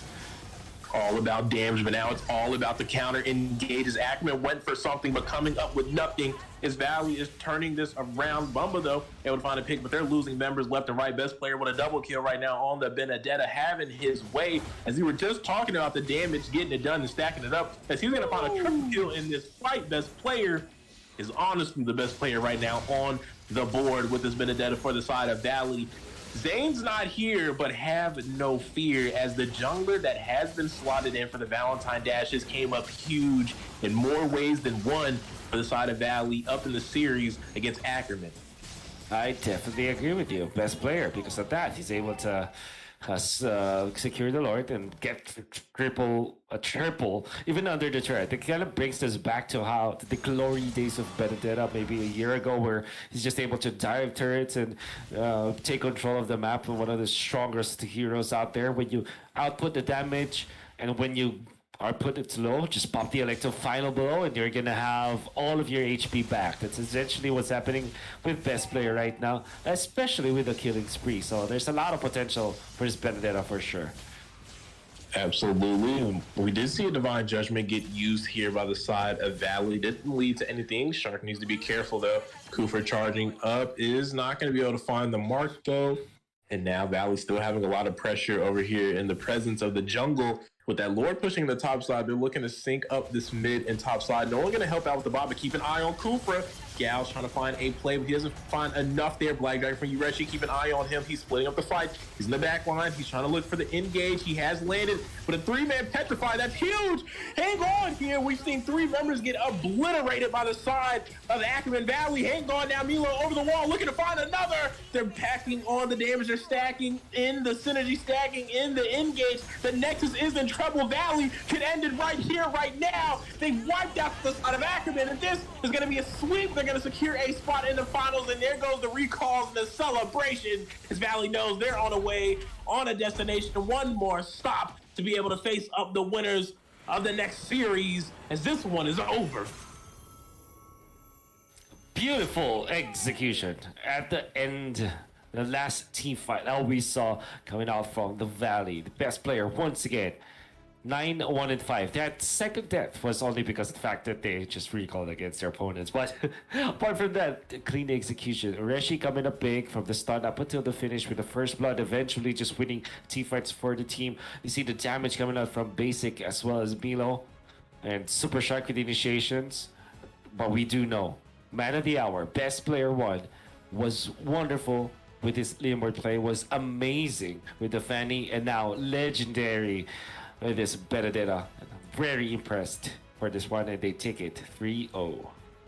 Definitely impressed indeed. 3-0. Getting a sweep in the semifinals, not against your average team, but against Ackerman, a team that's kind of been known for their name as well, with the former BTK member on their side with Zia. So impressive nonetheless from the side of the Valley. It's the Valley, dude, right? That is our team that went 2-4, representing and showing you that they are definitely at the top of their tier when it comes to micro and macro. And ladies and gentlemen, that is going to secure their spot in the finals for the Valentine Dash, the first ever Mobile Legends Scrim Academy tournament, as we close the doors for season 1 and open up the gates for season 2. We are offering 16 teams the chance to compete for a total cash prize of $700 going to first place. Not to mention Moonton with the amazing sponsorship, providing first place 25,000 diamonds. Second through fourth place getting a total of 15,000 diamonds, and fifth through eighth place getting a total of 10,000 diamonds. And a special shout out to Raz, kind of contributing to a major cash pot of that prize pool, and definitely insane games as we've seen so far. The Valley, dude, able to prevail as these teams are competing for the final spot. Now the Valley yet again secures their spot now in the finals. But going forward, we are going to be looking at the schedule. Series 2 is on the way, and we're going to see Beat the Odds, led over there by Sir Bozzy, go up against Idyllics, a team from the Mobile Legends Scrim Academy that we've seen compete and kind of dominate with the micro and macro, and I cannot wait to see how both of these teams do. Both of them currently competing for that remaining spot in the finals in a best of 5. So definitely don't go anywhere, ladies and gentlemen. Grab some popcorn, get some drinks. I'll be right back with you guys for Series 2.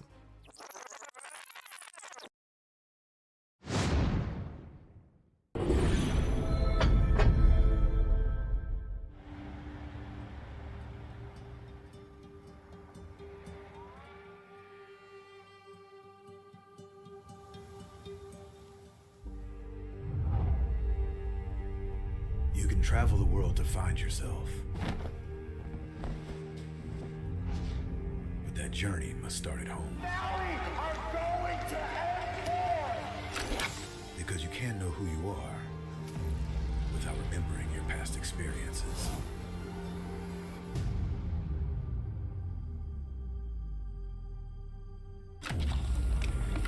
Basic is returning to Asia for his redemption. The BTK trio wants to prove M3 wasn't just a fluke. And Hoon looking to win back his fans. I got basically kicked, but they still call me traitor for, I don't know, for pursuing my dream.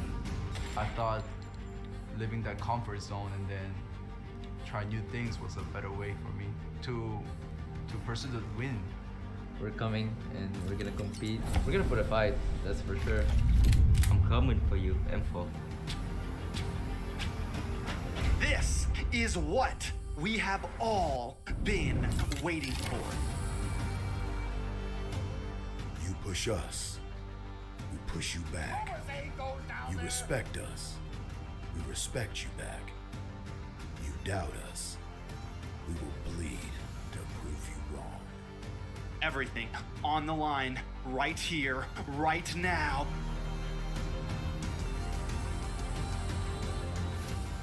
Definitely, they're not underestimating us as much as they did in M3. People probably see us and take us more seriously now, especially considering our accomplishment back then. I want to be the first in the world. I want to win a world championship.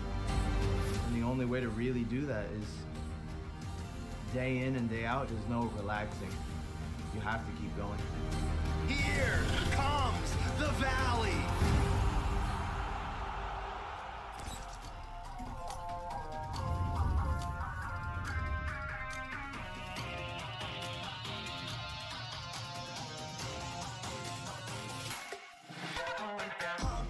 It's my time, I'm a ball. I'ma get this money right. I'm gonna live my best life. They been talking to me on me. You know they'll never win. I'm controlling all my victories. And something that's gotta give. Cause it's just what I made it now. I made it now. You can't ever break us down. Break us down. I'll be speechless with the stars. Promise I'll be what they not. And I'll never ever stop. Won't never stop. Yeah. Touch the sky, you're a man of saving good. Touch the sky, you're the greatest option now. You and I, we can make it out of the crowd. Hang tight, we gonna reach for the greatness. We will always rise, we will never fall. We fight in our eyes, and we are strong. Even though we know our backs against the wall. Can you take your aim? You know that this is. I've been down, been waiting so long. I'm here for the crown, I'm here to show off. Greatness time, just waiting to show y'all. This is your time to remember. So many times, I lie in the basement waiting for greatness. No, I won't listen to anyone hating on me and telling me I wouldn't make it. Cause I did everything that they said I couldn't. Caught my footing and I kept the control. I stand for something, I ain't running now. I'm the greatest now, I just wanna make it proud. Don't let me down, don't let it all. I'm on the road, accomplish all of my goals. And I ain't gonna let you down. Touch the sky, you're a man of saving good. Touch the sky, you're the greatest option now. You and I, we can make it out of the crowd. Hang tight, we gonna reach for the greatness. We will always rise, we will never fall. We fight in our eyes, and we are strong. Even though we know our backs against the wall. And again, pick your aim, you know that this is. Coming for the game, cause we ready for the victory.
The sky is so vast, isn't it?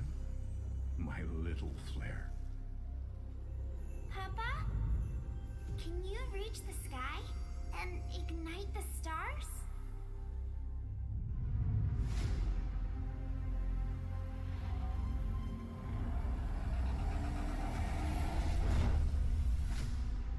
Of course, honey bunch.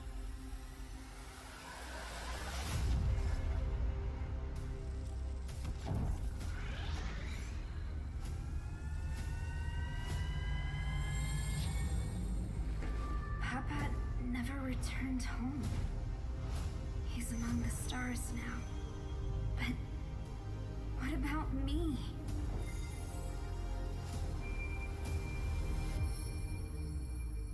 Have faith, little flare.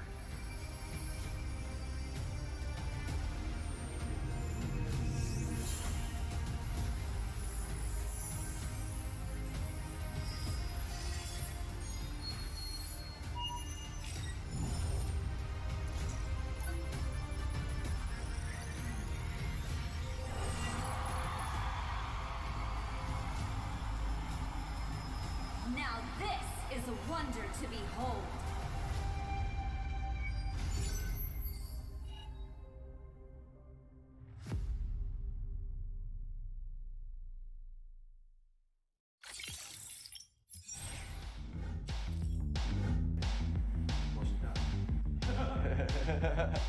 Time. Oh. It's time to make the most of the moment.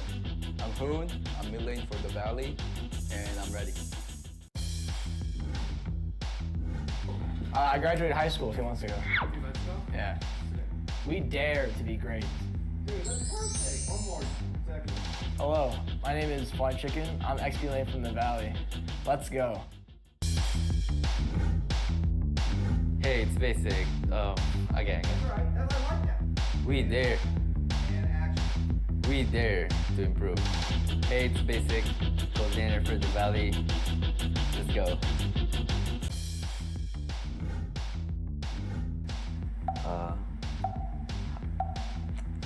Say hi.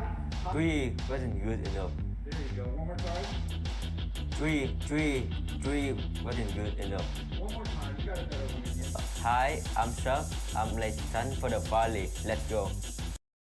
Ladies and gentlemen, welcome back to the Land of the Dawn. We are the Mobile Legends Scrim Academy, an insane series to open up the days for the semifinals as we are officially hosting the Valentine Dash, the first ever Mobile Legends Scrim Academy tournament, opening up the doors for Season 2, closing the doors for Season 1, and partnering up with Raz to give 16 teams a chance to compete for a total cash prize of $700 US going to first place. Not to mention Moonton coming through with the amazing prize pool of 25,000 diamonds for first place, second through fourth place getting a total of 15,000 diamonds, and fifth through eighth place getting a total of 10,000 diamonds. And it does not stop there, as we have some of the biggest teams in North America currently competing for that #1 position. Today is the day 3, the semifinals, and we've seen the Valley take down Ackerman to secure their spot in the finals. And now the final series of the day, we are going to be looking at Beat the Odds going up against Idyllics, and I cannot wait to see what both of these teams are going to do for the final match in the semifinals, or the final series in the semifinals, as both these teams are going to be competing in a best of 5. Joined on the desk with me, I have the one, the only battle rapper, master caster, going by the name of Jace, and I will be on the analytical point of things, breaking down these items and keys to victory. How you doing, Jace?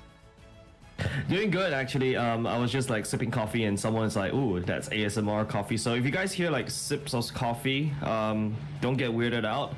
But what I'm very interested is, dude, we've already locked in for the Valley for the grand finals already. Now we just need to kind of resolve this, beat the odds going up against Idyllics. Idyllics, especially Hashira, has performed wonderfully yesterday, and I'm looking whether he could actually continue that legacy on to be, I don't know, that setup EXP laner, that flanking EXP laner. That's exactly what I'm looking out for from Idyllics.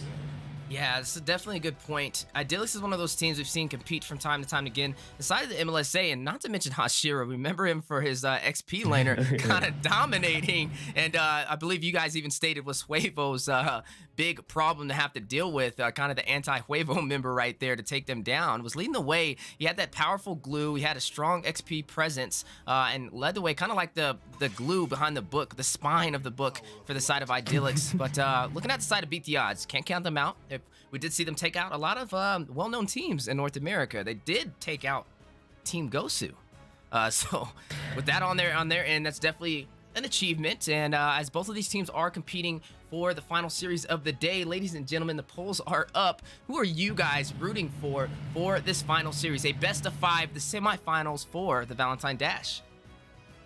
Yeah, definitely. This is going to be a best of 5, right? So best of 3, we're talking about, you know, the first person that gained the momentum, the ones that usually win game number 1. That is like the advantage that you have, right? But best of 5, and if anything can change. Even though if you win game number 1, it doesn't mean that you straight out win the series, right? You still need to think. There's a lot of ways to counterplay. There's ways to counter draft. There's also ways to, like, you know, wear down your enemy. If you know what I'm trying to say, is that stamina also plays a huge role in the best of 5. A lot of us are more comfortable with best of 3s, but best of 5 on the other hand, I think that's a different ball game. Yeah, it's definitely a different ball game, and like I said, this is a lot on the line, right? I know both these teams fought very hard to get to here, and now the question is who will prevail on to the finals. And looking at the draft so far, right? Idyllics taking out that Fredrin, that strong frontline jungler that we've seen kind of replace the Ballman, replace a lot of the Golden Children that we've seen before inside of the jungle. Not the worst pick, can also be flexed in the XP position. Taking out that Joy, taking out that Glue, more of that annoying flex picks as well. Glue kind of dominating in the XP lane, but Hashira was actually a pretty dominant Glue. But looks like the side of Idyllics is going for a different plan since they are the first pick for this draft. And there we go. There goes that Fanny ban. Definitely a little bit of homework was on the way before this series. And that is the first ban phase completed for both sides. Yeah, banning away the Fanny, right, it gives Idyllics the Eve option, right? Unless that Be the Odds is ready to counter the Eve option with the Lapu Lapu. I think that's one way to deal with it. So it's up to, you know, Idyllics whether they want to commit to this trap. This could be a trap set up by Beat the Odds. I'm gonna force you pick the Eve, and then I will, you know, turn it around and kind of counter you with that. But it seems like they're hovering on top of the Valentina. Did quite a good job, and I really like this Valentina pick, right? It's creative draft right there from Idyllics, knowing that, hey, you know what, if I'm not gonna pick the Eve, I'm gonna force you to pick the Eve, and I would just be you. I would just take the Valentina, and now both of us, we have real world manipulation. We have high ground, and the best part about picking a Valentina first pick, I have the flexibility going into the draft. Especially over there on Gia, over there with that you are me, I am you. Gonna be able to use that ultimate that Lucas is gonna provide, that manipulation dropping down, like Deku kind of stated, that 5x5 zonage. And definitely a smart idea, right? Picking up that Valentina, but you are seeing Sir Bossy, not something you traditionally see, but we have been seeing a little bit more picked for the MLSA, picking up this Khalid nice and early, which is gonna guarantee a possible XP lane for the side of Beat the Odds. Yeah, and the best part about Beat the Odds picking this Khalid up is a counter pick against Hashira. Hashira, in the first 2 games, if I'm not mistaken, yesterday, he did wonderfully on the Khalid. And the Khalid also acts something like a Yu Zhong in a sense, but not as flexible as a Yu Zhong, right? The Khalid can actually use Enraging Sandstorm to just gap close on top of your real world manipulation, because most probably Valentina will pick that up, pick up the ultimate of the Eve, use a rate, and so what Sir Bossy could do, just use a Raging Sandstorm. I'm gonna ignore everything. I'm gonna ignore the box. I'm just gonna go all the way to the source. And wise choice coming out from Hashira, and as well as Faith as well. These two super good counters against that Eve because of the Black Dragon form, and of course the Blazing Duet. It could be a lot of heat, a lot of firepower that Eve has to disengage from the real world manipulation. Some excellent points made there, right? Faith over there on this Claude. Direct counter over there to Lucas on this Eve. And then not to mention, like you stated, the Yuzong to be able to drop in with the Black Dragon. But then also Gia as a counter. Going to go ahead and have that manipulation at the side of Idyllic's disposal. And definitely a strong draft right now. And looking at it so far, right? I am liking giving Lucas a hard time on this manipulation. I think it's going to definitely be down to placement, though. Lucas is going to have to be very careful. So there's a lot of members on the side of Idyllic's who can get to that back line with an easier time. But Gina locking in this Beatrix is going to go ahead and secure the marksman for the side of Beat the Odds. And that will be both gold lanes locked in from both sides of the table. Beatrix that kind of scales through the game. Claude more that late game damage dealer. But Claude does have a lot more mobility, right? He is able to use that mirror image effect, using Dexter to kind of get in and out. Also check bushes. And not to mention able to be that AoE damage with the Blazing Duets. Now we are looking at the bans going in from the side of Beat the Odds to finalize their ban phase. And they're going to take out the Martyrs and then also take out the Minsathar. Yeah, and Steph, this shows that, Beat the Odds literally did their homework. Yesterday, it was the Minsathar that was used by Jonia.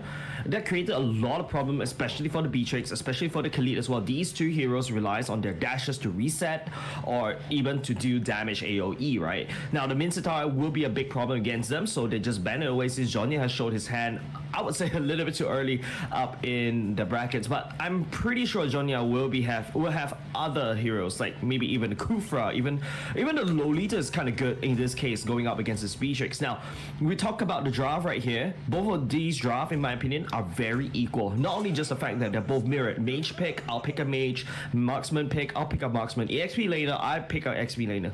Very equal, even Stevens right now, but with that Hilda pick up, that means that Idyllics needs to force themselves to pick a jungler that doesn't require babysitting, something like a tank jungler. The Fragile has already been taken away, so maybe perhaps even the Barat's left. What about the Atlas? The Atlas did walk by, right? They picked up the Hilda, which would be an aggressive roam, but if they do slot the Atlas, I'm not seeing a direct counter, and that's some group CC and definitely a strong pick. And it looks like the side of Idyllics is going to go ahead and lock that in. And I got to say right now, Jays, this is a very powerful draft, some great synergy, and a good read from the side of Idyllics to respond to Beat the Odds. Yeah, and I think it all boils down to the fact that, when you see your team having a real world manipulation, your first instinct as a player is, I want to fight inside the box, right? So you subconsciously, you clump yourself as 5, and that's where the Atlas could shine. But with the Leomord pickup right here, I'll talk more about the Leomord pick later, but the Ling pick coming out seems like they're wanting to go for that aggression with the Hilda roam aggressively, and also with the Ling to rotate from one point of the map to the other. I feel like the team fight composition coming out from Idyllics is stronger, whereas the split push, the map control, is a lot more stronger for the side of Beat the Odds. And that's definitely some excellent points made, right? That Ling able to go in with that Finch Poise, go across the map, get some split push when things aren't going into his favor, and also having, the Tempest of Blades to be able to jump out of these tricky situations, be a little bit invulnerable, and possibly take some of these neutral objectives. And not to mention, when you are going up against that Atlas, he is a little bit more mobile to give him a hard time setting that jungler. But ladies and gentlemen, the day is here. We are on the semifinals. We are currently watching two amazing teams compete for the spot in the finals for the Valentine Dash. Idyllics going up against Beat the Odds, and this is only game 1. Both of these teams will be competing in a best of 5. Joined on the desk with me, I have the one, the only Jays to break down this play-by-play, and I will be your analyst. And I gotta say right now, Idyllics, in my opinion, has a really strong draft, but I know Jays wanted to kind of harp in on this Leomord. Yeah, the thing about Leomord is that you need someone to quickly burst people down before you enter, but from what I'm seeing from side of Idyllics, you don't really have this Omega Big Mega Burst. Yes, the only Omega Big Mega Burst that you see is mostly from this Valentina, but the Valentina will pick up the Real World Manipulation. That's not like a Feather Airstrike kind of burst. That's not that Luo Yi Yin and Yang passive kind of burst, right? So Idyllics ideally needs to set it up perfectly for this Leomord. Faith has to enter, pop the Vengeance, Blazing Duet, and that's where Leomord can enter. But what I'm seeing right here is a Hilda hard engage, faced by 2-3 members, and here comes Khalid at the same time. Sir Bossy, Jonya looking a bit low. Flicker has already been used right here. Toknak on the chase. The first skill coming out from the Leomord as well, but Sir Bossy, the Khalid, will slash and dash and kill this Jonya. At the same time, Hashira may have been some more that he could chew. The slow field going now. Lucas just needs to one tap first kill, and that's another kill going over to beat the odds. 2 for 1, easy peasy for now at the bottom lane. Yeah, but wait a minute. Did you see the dive in from Ling? Oh my goodness. It feels like they're really going all out right here. Level 4 for this Ling already. And also level 4 Barbell will be activated for the jungler of Idolix just to get out of the dodge. I don't know, man. Like, beat the odds right here. They're not letting up the pressure. It started from the first minute, right? Toknak hard invading, and I'm just gonna fight. Once again, I thought yesterday that particular game was a land of brawl. This is actually even worse. And one thing we got to mention, right? We are seeing Jaya over there on this Valentina going up against that aggressive roam Totnak for this Hilda. And Valentina has that Terrify to give him a little bit of a harder time kind of being that annoyance. But speaking of annoyance, on the blue buff. Oh, Hilda is like that mosquito that you cannot kill, that lands on the back and then just makes your back super itchy on a very awkward position that you need a back scratcher. And because of that, so much pressure, so much Idolix basically have the whole attention full, right? Toknak creating so much pressure in the enemy jungle, and then beat the odds. They just jump from one point in the map to another, pick off people, and Idolix doesn't really know what to do with it. And that's crazy execution coming out from Beat the Odds. Beatrix picking up a kill, but taken down by Gia. Down goes that manipulation, and like you stated, the side of Beat the Odds having a very strong, aggressive draft for the early game. Yeah, speaking of which, that's another jungler going down. It's not looking very good for Idolic as well. Toknak, even though he is actually a roamer, he can actually do quite a decent amount of damage because of these nutty numbers. Yeah, and you gotta be careful, right? You need to kind of protect your junglers. You know Totnak is gonna go in on these invades, and that's gonna kind of slow down the farm for Leomord, but he did hit level 4, so he does have his ultimate. You are seeing some more engagement on the bottom side. Oh, bottom side at the same time. So Bossy taking a bit of damage, especially with Hashira. The region is actually allowing him to fight another time. Sir Bossy matches the region as well. Toknak right here will be able to push the Leomord away from the orange buff. And now it's going to be Toknak, and also an Atlas will be flicking people all the way. But here comes Hashira joining in the fight with the Yujong Big Black Dragon. And Leomord coming in for the cleanup crew. That's exactly what I was talking about. You need someone for a cleanup crew for the Leomord. Beat the Odds uses Lucas. World Manipulation zones the member of Idolix away. It's just Beat the Odds, trying to make Idolix early game phase as messy as possible. You gotta look at Gia though, still in that raging sandstorm and using it up against Khalid. That was definitely impressive and some great usage of that IMU. But right now, 7-3, you already seeing the aggressive playstyle from Beat the Odds leading the way for this early game. And Totnak, like you said, that mosquito, they cannot swap away in their jungle as Turtle has spawned in. And right now, looking at the items, if you do look at this Hilda, currently going more for that defensive route, does have the warrior boots, but wait a minute, a little bit perfect match. Toknak, okay, that's not a very good neighborhood to be in. 4 members jump on top of Toknak, and that's really good play coming out from Idolix right here, punishing Toknak's aggression and then just jump on top of him, giving a kill over to Idolix. But right now, 4 will be able to find the Leomord jumping all the way and Barbell jumping at the same time. Tempers of Blades, but the Atlas, the Fatal Links, right at the good moment as 4 jumps out and will be able to drag him all the way back. The Brute's Passion, it's just pandemonium happening. Mostly the fights happening on the side of Idolix right here. Real world manipulation stole by Gia will push Beat the Odds out of their jungle for now. And you are seeing the Black Dragon from Hashira hovering over Sir Bossy. Should be okay. Petrify going in. Sir Bossy should have some region coming out. Spin to that. Raging Sandstorm out of the way. Very good play for Sir Bossy.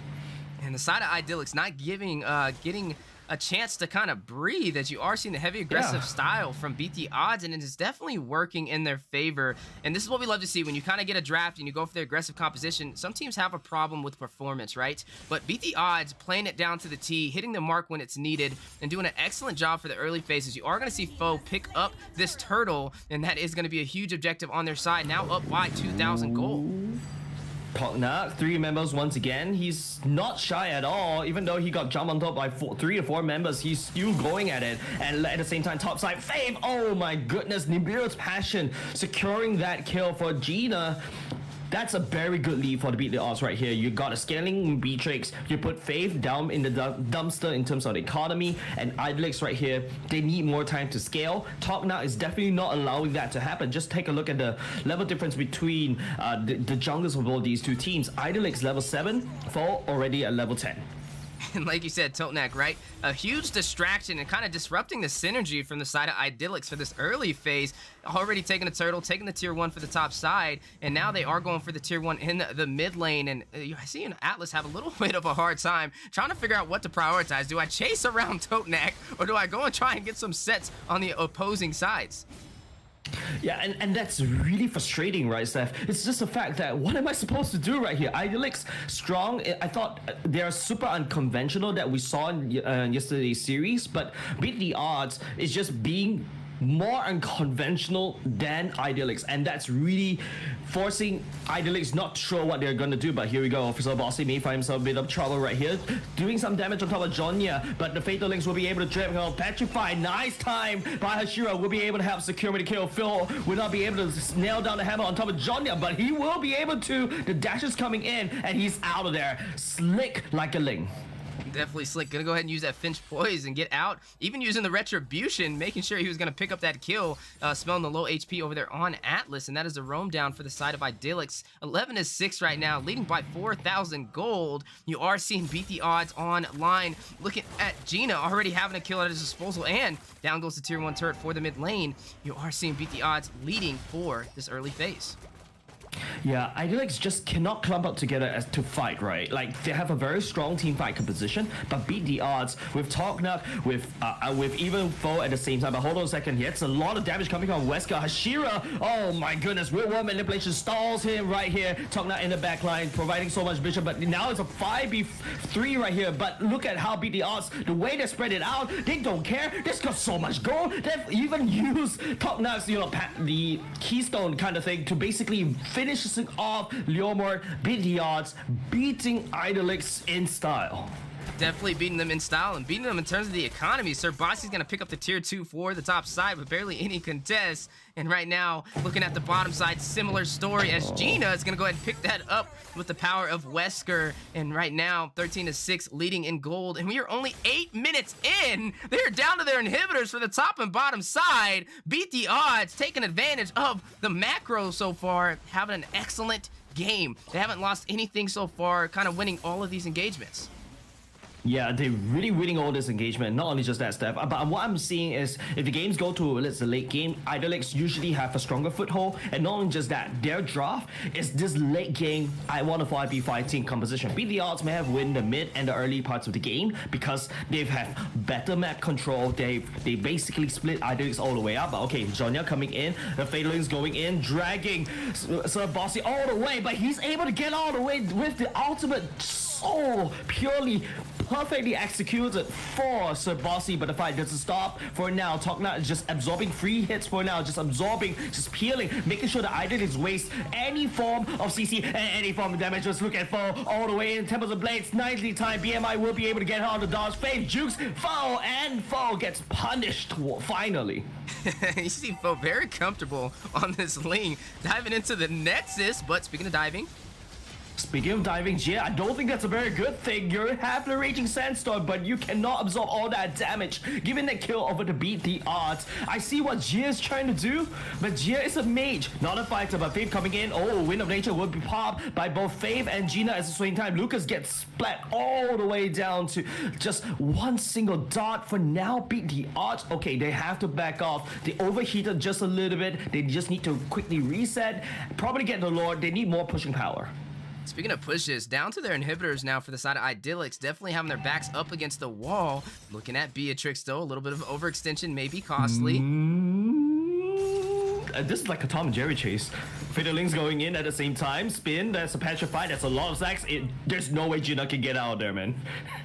She almost one-shotted Hashira, though, over there with that Rainer's Empathy. That just shows you how out-farmed they are right now. If you're looking at the gold, up by 7,000, and they know they have the advantage. They have the items. Atlas only having the Dominus Ice and the Athena Shield. Not enough physical damage to kind of stop these engagements from being on the way. And speaking of engagements, wasting no time on the objectives, Foe is going to go ahead and pick up this Lord. Another thing for the side of Idyllics to have to work against, and it looks like the side of BT Odds is trying to go for this fast finishes.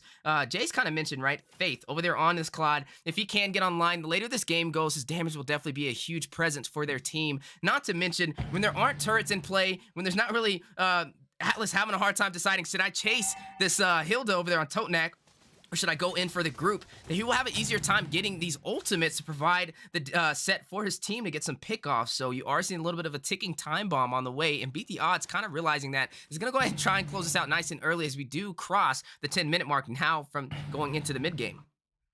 Yeah, talk about the gold lead. It's almost 10k gold lead ahead for the BD odds, right? Basically using money bags and shoving down Idyllics' lane for now. They just need to try to end this, and it's got to be starting right here. Raging Sandstorm zoning flickers all the way to the back line. Jia needs to get out of dodge, and all of a sudden Idyllics loses quite a few back line. They need to just push back and help go back for the reset. Real world manipulation activated by Jia. Try to slow down the push. That's a good defense for there, but now it's Idyllics' turn to try to stem the bleeding. BD odds on the other hand, they're not gonna do that. They're gonna put all of that anticoagulant, and they're just gonna make sure that ideally bleed turrets in the mid and the bottom side as well. BDL's right here a little bit low. They need to try to, oh, look at the damage coming off of Beatrix. Super painful, and that's a very stacked Beatrix, almost one-shotting the Leomord away from the defense. And Lucas, I think this is it, ladies and gents. BDL should be able to end this out. It's all about this. Beatrix will be able to, oh no, they're just stalling right here. They're farming. They're just stalling. They can't take down the core.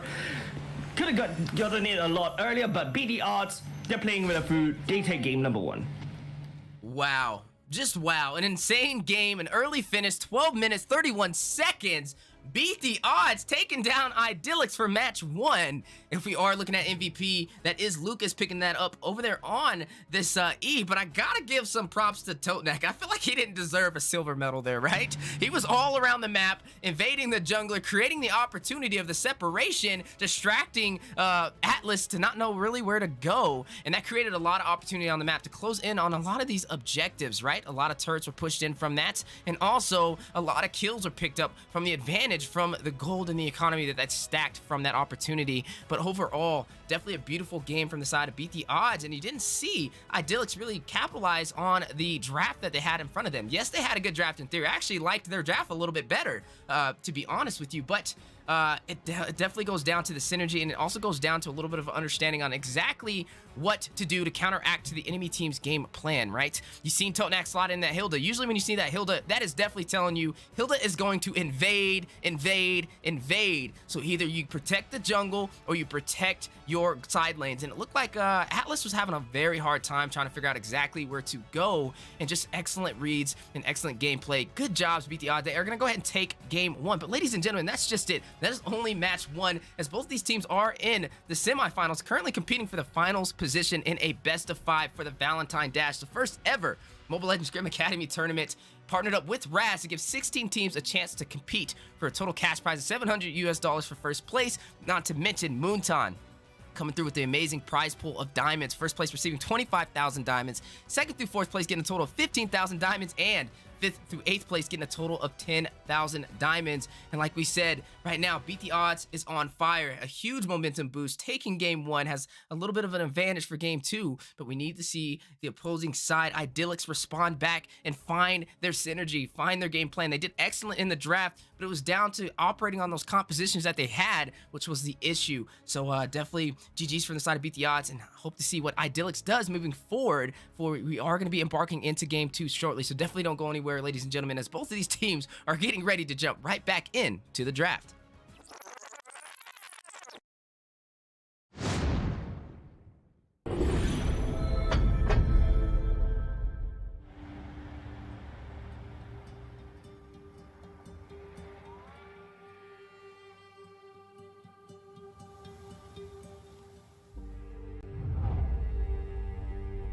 You can Travel the world to find yourself. But that journey must start at home.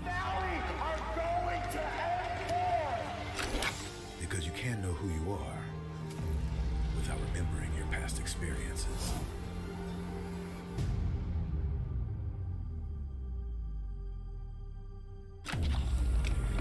Basic is returning to Asia for his redemption. The BTK trio wants to prove M3 wasn't just a fluke, and Hoon looking to win back his fans. I got basically kicked, but they still call me traitor for, I don't know, for pursuing my dream. I thought living that comfort zone and then try new things was a better way for me to pursue the win. We're coming and we're gonna compete. We're gonna put a fight, that's for sure. I'm coming for you, M4. This is what we have all been waiting for. You push us, we push you back. You respect us, we respect you back. You doubt us, we will bleed to prove you wrong.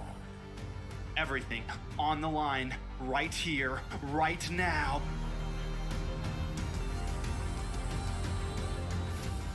Definitely, they're not underestimating us as much as they did in M3. People probably see us and take us more seriously now, especially considering our accomplishment back then. I want to be the first in the world. Ladies and gentlemen, welcome back to the Land of the Dawn. We are the Mobile Legends Scrim Academy. We are officially hosting the Valentine Dash, the first ever Mobile Legends Scrim Academy tournament, partnered up with Raz to give 16 teams a chance to compete for a total cash prize of $700 US. Not to mention, Moonton pitching in an insane prize pool. First place receiving 25,000 diamonds, second through fourth place getting a total of 15,000 diamonds, and fifth through eighth place getting a total of 10,000 diamonds. Not to mention some of the top teams in North America currently competing it out for that first place position. As we are in the semifinals, we've seen the Valley take down Ackerman with a sweep, and now beat the odds up against Idyllics. Beat the odds, able to take game one with a fast finish, 12 minutes and 43 seconds. The power of Totenak over there on that Hilda, too much to handle for the Roam on the side of Idyllics. Like I said, just a beautiful game, some great synergy, and they did take game one. And now, as we are embarking on to game two, definitely vote on who you guys think will take the next match. Are we going to see Beat the Odds take another one with a fast finish, or will we see Idyllics respond back and possibly have a little bit better synergy as we do embark into the next match? But speaking of the game, ladies and gentlemen, we have the on point. Also, Battle Rapper going to be doing a little bit of the analyst for this match. Seen him in the M Series. We've got Wolf, or Jace, my bad, too many M Series casters. I bet Wolf would love that right now. He's gonna clip it and send it to Jace. But no, Jace is in the building, and I gotta say, man, they definitely were trying to give you a new mixtape with how fast those engagements were going. How are you doing today?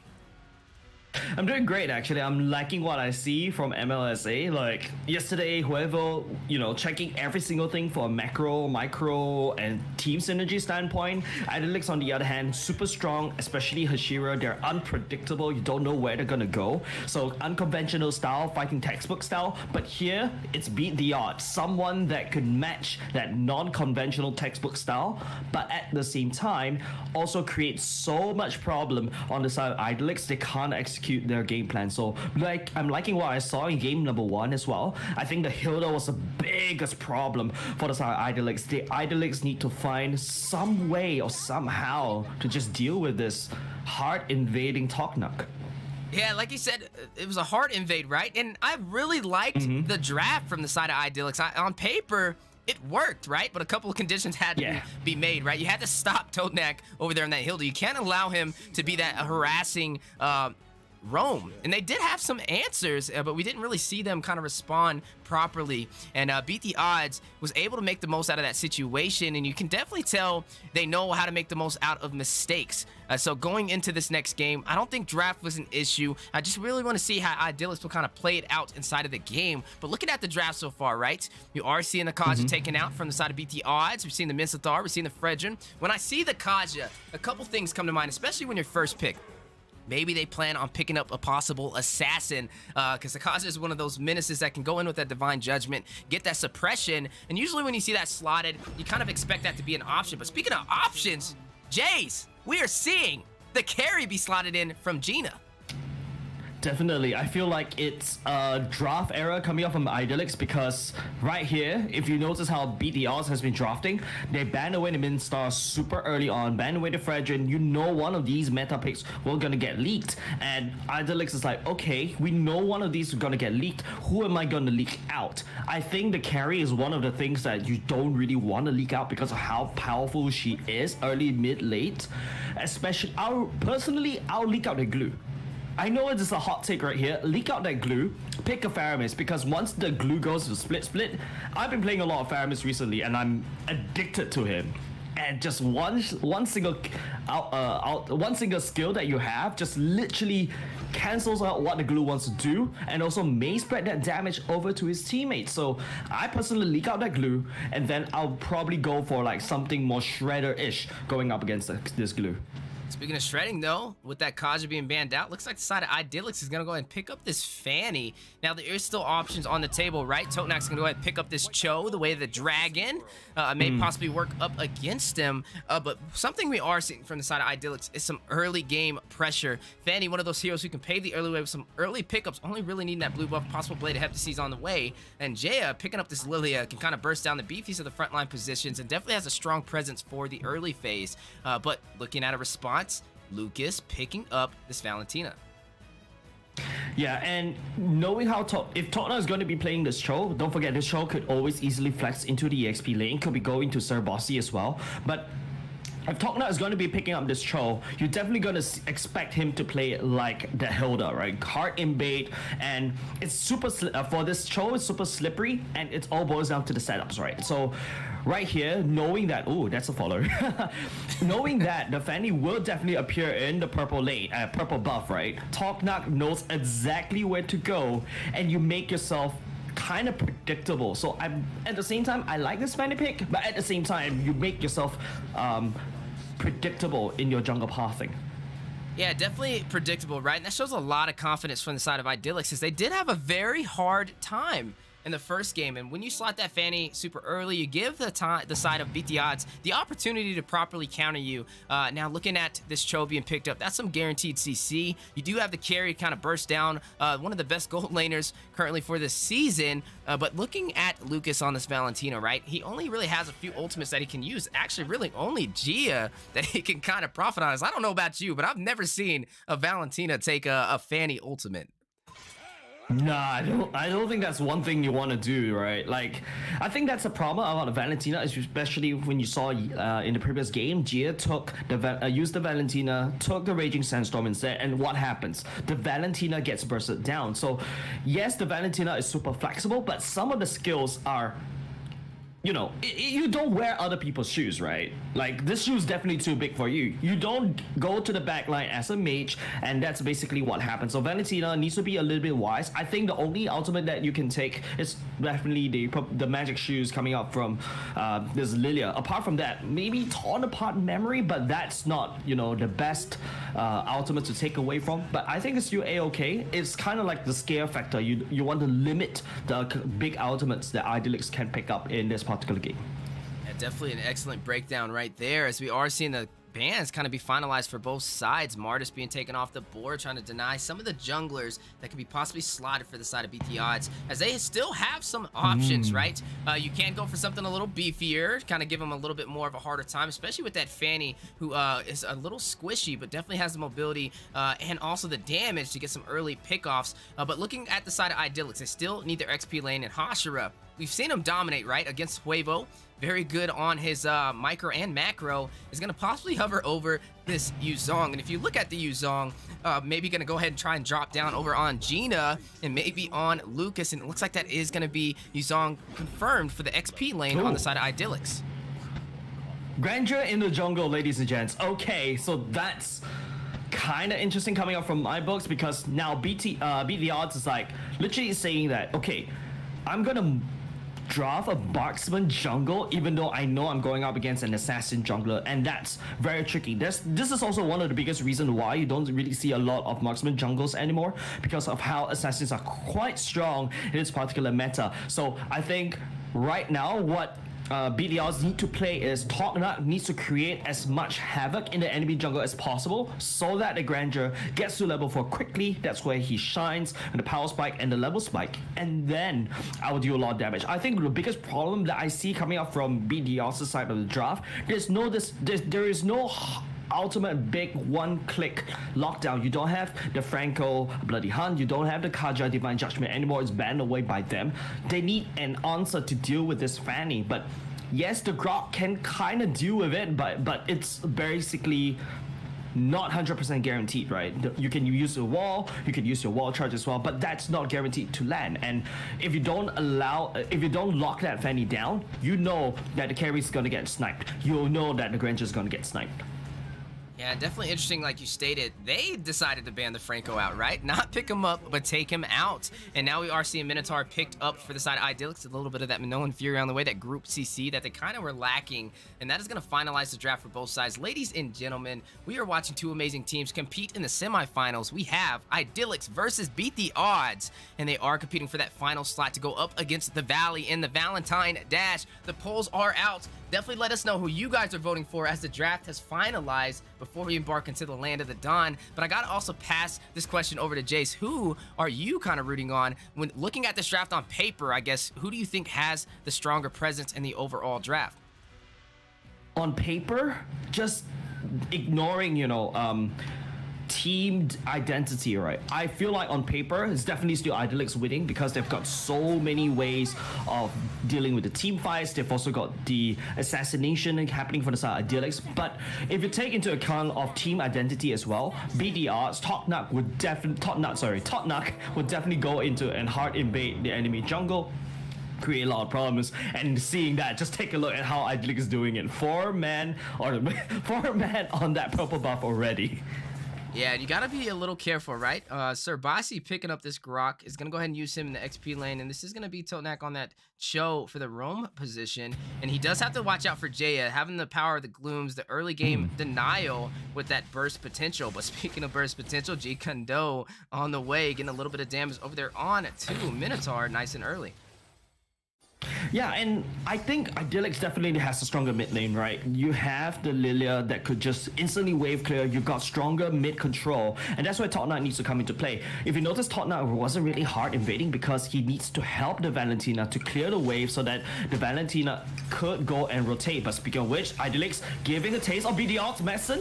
You are seeing the steel cables over there by Fanny, trying to evade on this blue buff, denying Granger some of his farm before this first neutral objective, and now look at Totnak taking some serious damage, rushing into the turret. Gonna go ahead and use the G Kondo, but speaking of damage, Faith bursted down by Gina, picking up a kill for the side of Beat the Odds. Their marksman, Totnak's gonna pick up another. Down goes Lilia, and it looks like the over-aggressive playstyle for the invade did not work in Idyllic's favor.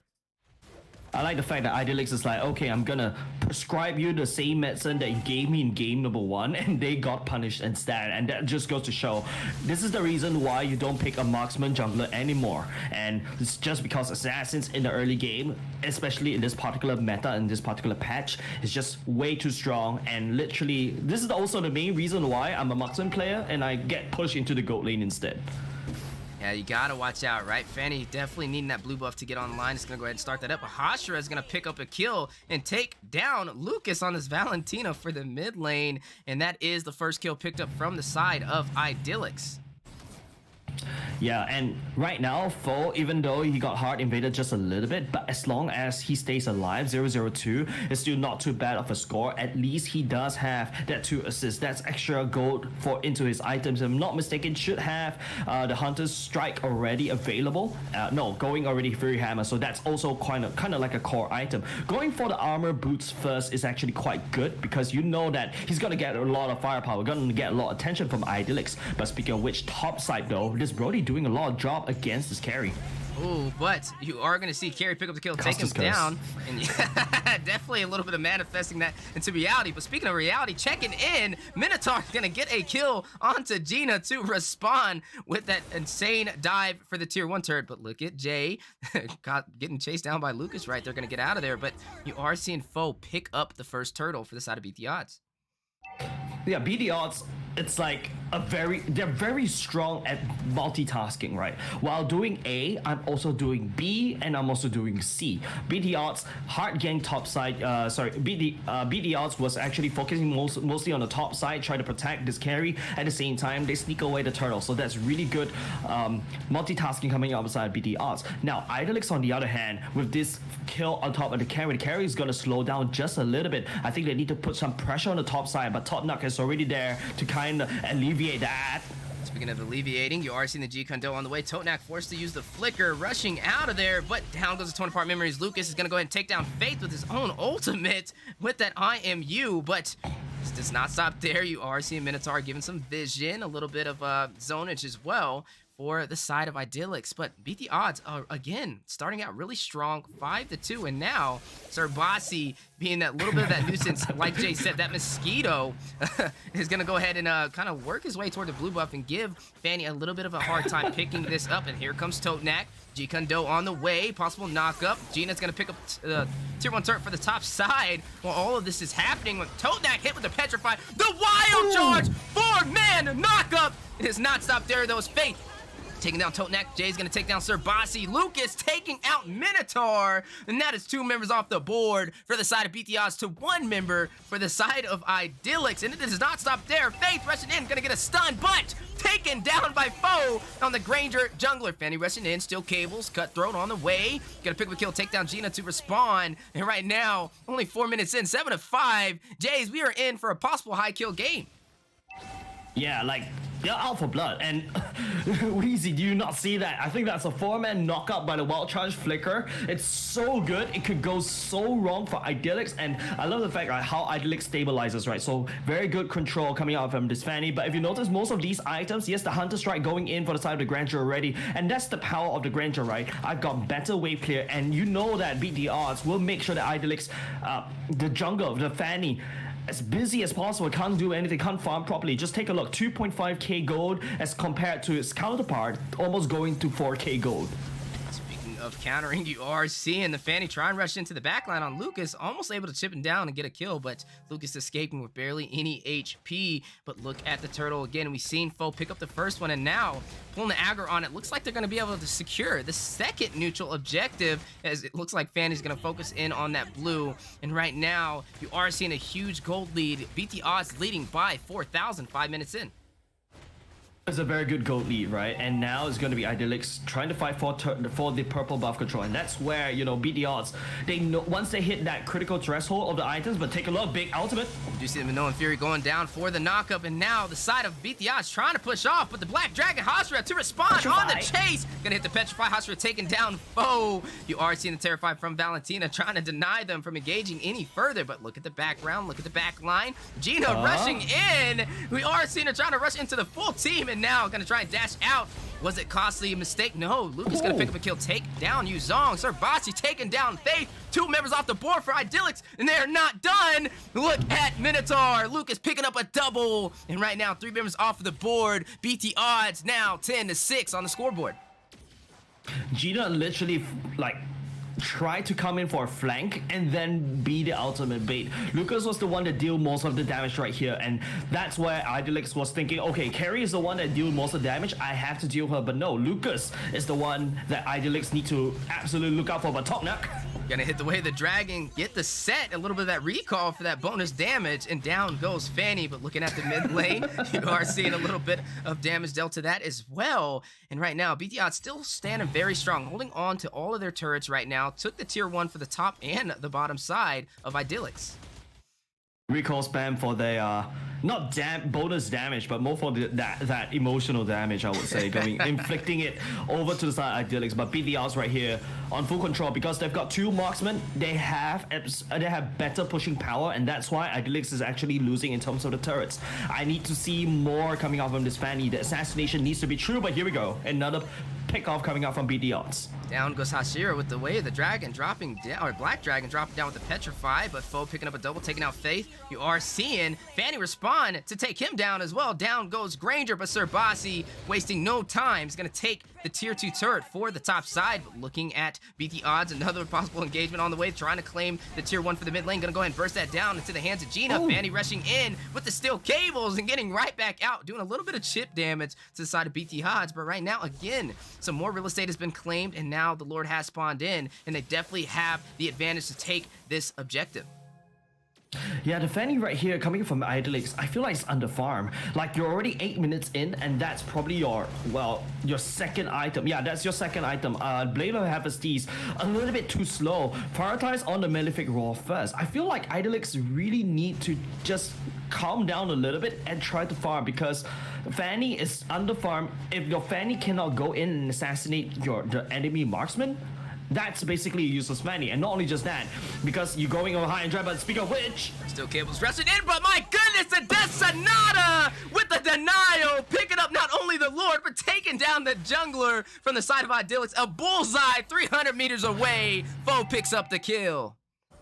That's almost like a max range Death Sonata from Foe, and it land squarely in the center of the eye of that Fanny. And this is why Beat the Odds is like, nope, I'm gonna disrespect your Fanny. I'm gonna pick a marksman jungler, and I'm gonna snowball out of control. Beat the Odds right here is a massive snowball. They're an avalanche right now, landing on top of Idyllics.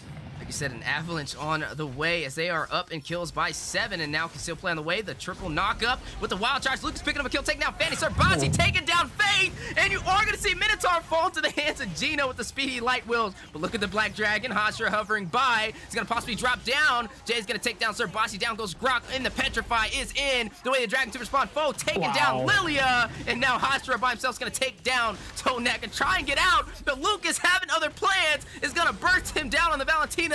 And ladies and gentlemen, that is a full wipeout for Idyllics. Beat the odds, still having this Lord at their disposal. Foe's gonna rush in and take down Fanny, who started that engagement out of the base. A quick skill and burst damage, as they do have the farm in their advantage, but torn apart memories, almost bursting Foe into the caster's desk, able to get away with barely any HP, and you are seeing a lot of turrets dropping. Only 2 inhibitors left for the side of Idyllics, and Gina is gonna go ahead and try and make that 1 right now. That's just as insane, currently seeing just how powerful the side of Beat the Odds is right now. You know how tilted you will be, leaving the base like less than 1 second, trying to assassinate someone, and all of a sudden you're back into the gray screen. That's exactly what happened to the Fanny. I blinked and he just popped off and he's just dead, because Lucas is doing so much burst damage, and on top of that, Foe probably also does a lot of burst damage already. Not only just that, if you take a look at the Granger item, Anti-Cuirass already being built in, that is not a Granger that the Fanny can afford to assassinate right now. Not even with the Malefic Roar, not even with the Blade of Hephaestus. That Furry Hammer definitely should be going to the Hunter Strike, but Beat the Odds, they're packing 2 MMs into this particular game, and that's why they could easily crack open any turrets if Idyllics allow them to. Yeah, definitely an excellent point, right? You needed Fanny to get online a little bit earlier, but with Fanny having a hard time and with the marksmans getting a little fed, that is a lot of range damage for the side to Beat the Odds to go up against, and that is why you're seeing that Fanny get bursted out so quickly. But look at the concealed play on the way. The wild charge for the knockup for the stun. And down goes Faith into the hands of Lucas on the Valentina. Gina taken down. Minotaur still cables going in. Fanny's going to get shut down. Or actually shut down Lucas. And you're seeing Gina get a kill. Foe take down Jaya. And Jaya taking down the carry. But Fanny's not done. Out for blood. Hit by the way of the dragon. The denial as Sir Bossy winds up and takes him down. And ladies and gentlemen, Beat the Odds has taken game 2. It is an absolute burst festival. It is an absolute CC festival. Every time when you see a fight, Wheezy, I saw players from the side of Idyllics just getting knocked up in the air constantly. Talknut's setups has been absolutely perfect. The wall charges has been absolutely on point. And yes, you got the Minotaur to come in with the ultimate to try to hold it down, but the only crucial members that you're able to knock out are basically Sir Bossy and Tottenham. These people are okay getting knocked out because the range coming out from this Grandeur is absolutely wild. And not only just that, the carry is there also for the cleanup crew, but the main damage dealer coming out from the side of Beat the Odds is Lucas. Just take a look. Yeah, 29% damage. He is basically just melting down, busting down everyone from the side of Idolix. There's no answer to that. The only answer almost came in towards the later point when Jia, when the members of Beat the Odds clump up, and that's where Jia gets to truly shine. That's why, Beat the Odds almost lost that team fight, but because they're so far ahead in the gold lead, they can afford to make these mistakes, and they almost wipe out the whole team. Fanny wasn't able to come online earlier on because of Totnak constantly hard invading, and this shows that, Beat the Odds has so much trust in Totnak to one, interfere with the enemy jungle, 2, provide vision, 3, protect my marksman jungler from any hard invades. Speaking of hard invades, a hard finish over there for the side of Beat the Odds. Again, closing it out in 12 minutes. Definitely getting online when it matters and stacking up that double marksman composition to burst down that Fanny. That Granger with that 300-meter Death Sonata was crazy, and that was picked up by Foe. And that is going to put the side of Idyllics in a hard situation, right? Currently match point for the side of Beat the Odds. If they take one more game, they will take a sweep over them and make their mark onto the finals against the Valley. The Valley able to take a sweep over Ackerman today too. Maybe some history repeating itself. And the big question of the day is, are we going to see Idyllics respond, right? They need to find an answer to the early game objectives. You're always seeing the side of Beat the Odds capitalize on this, get the farm, start the snowball, and get the fast finish. So I can't wait to see, as ladies and gentlemen, both of these teams are competing for the semifinals of the Valentine Dash, the first ever Mobile Legends Scrim Academy tournament, partnered up with Raz to give 16 teams the chance to compete for a total cash prize of $700 going to first place. Not to mention Moonton sponsoring an insane diamond prize pool of 25,000 diamonds going to first place, second to fourth place getting a total of 15,000 diamonds, and fifth through eighth place getting a total of 10,000 diamonds. And like we said, insane matches so far as we are looking at Beat the Odds 2-0 up against Idyllics in this best of 5. And the question is, how will match 3 turn out? Definitely don't go anywhere, as both of these teams are getting ready to embark right back in to the Land of the Dawn.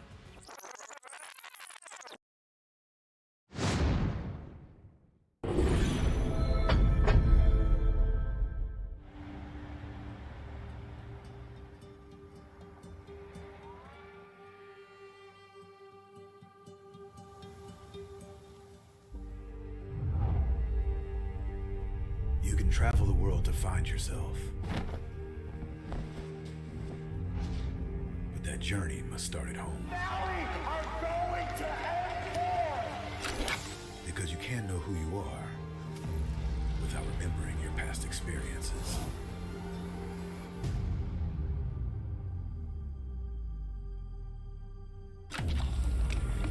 Basic is returning to Asia for his redemption. The BTK trio wants to prove M3 wasn't just a fluke, and Hoon looking to win back his fans.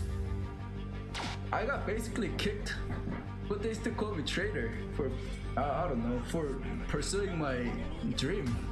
I thought living that comfort zone and then try new things was a better way for me to pursue the win. We're coming and we're gonna compete. We're gonna put a fight, that's for sure. I'm coming for you, M4. This is what we have all been waiting for. You push us, we push you back. You respect us, we respect you back. You doubt us, we will bleed to prove you wrong. Everything on the line, right here, right now.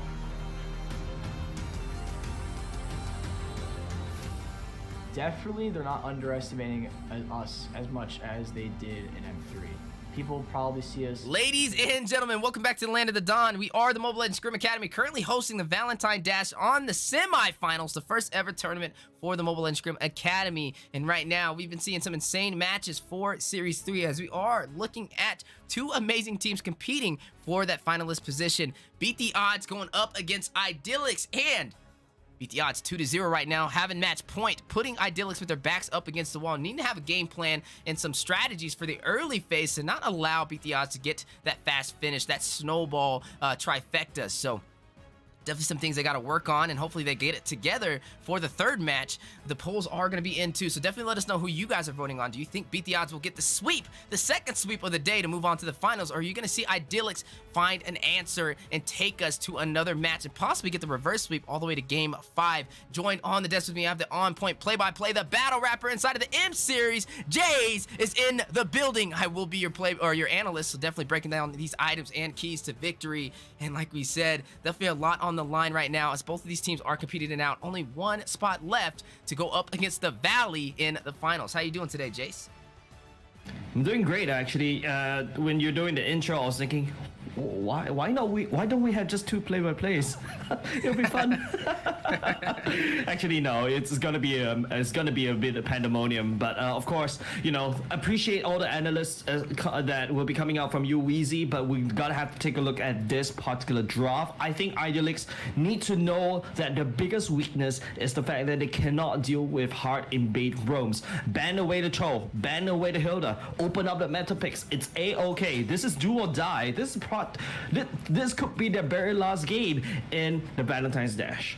It could be the very last game, and definitely need to be very careful on these drafts. We know the side of Beat the Odds is able to get the job done in the early phase, so maybe getting some early game denial and playing a little safer may be exactly what Idyllics needs, as like I said, their backs are up against the wall. And speaking of early game denial, you are seeing Idyllics take out this Valentina and also combo that with that carry.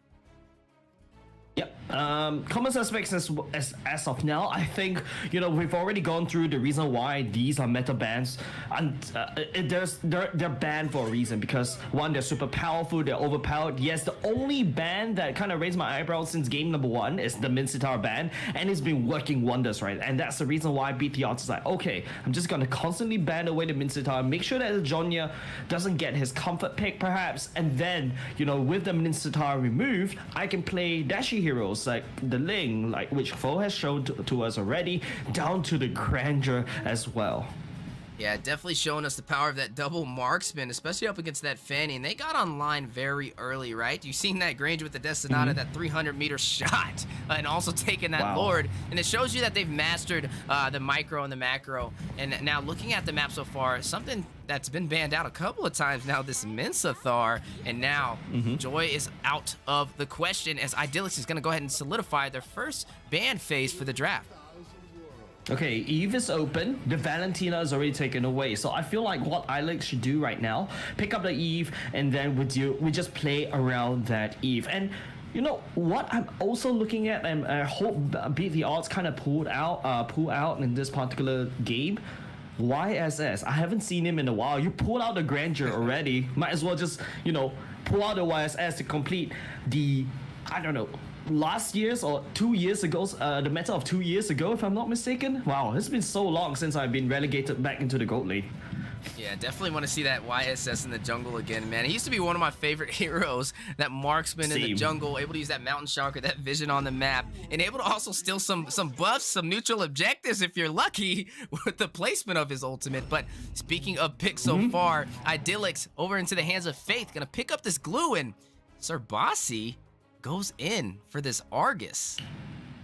I'm not too sure what to feel about this Argus going up a matchup against Glue.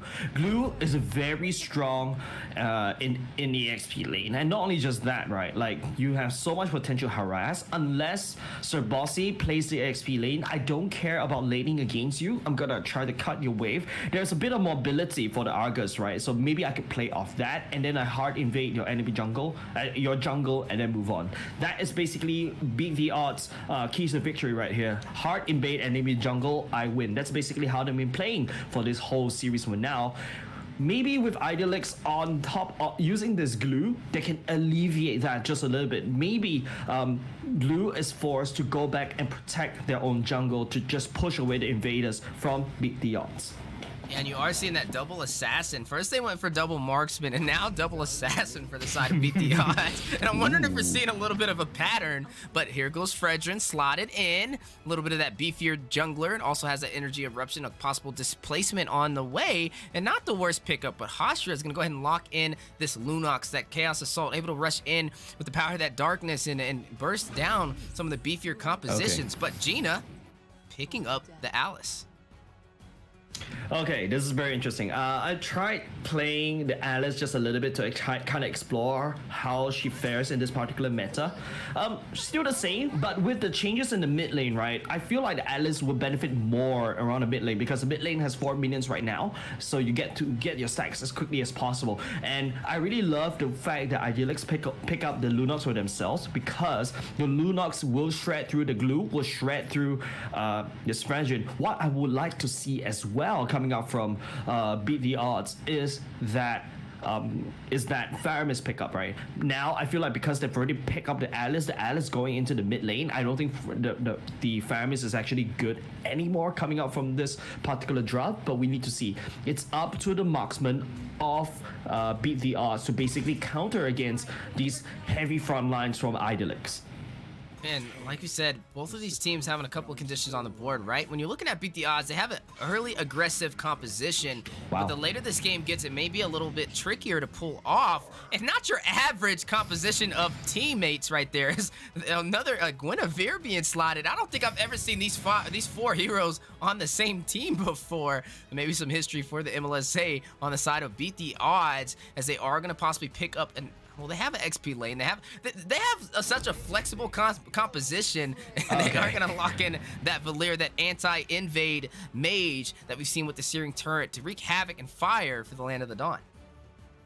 Okay, like if the Guinevere gets locked in, that's 3 EXP laners. That's way too many EXP laners in one draft, right? I think this Valir could be going into this, yeah, definitely a Valir roam position. I love a Valir roam. It works quite well.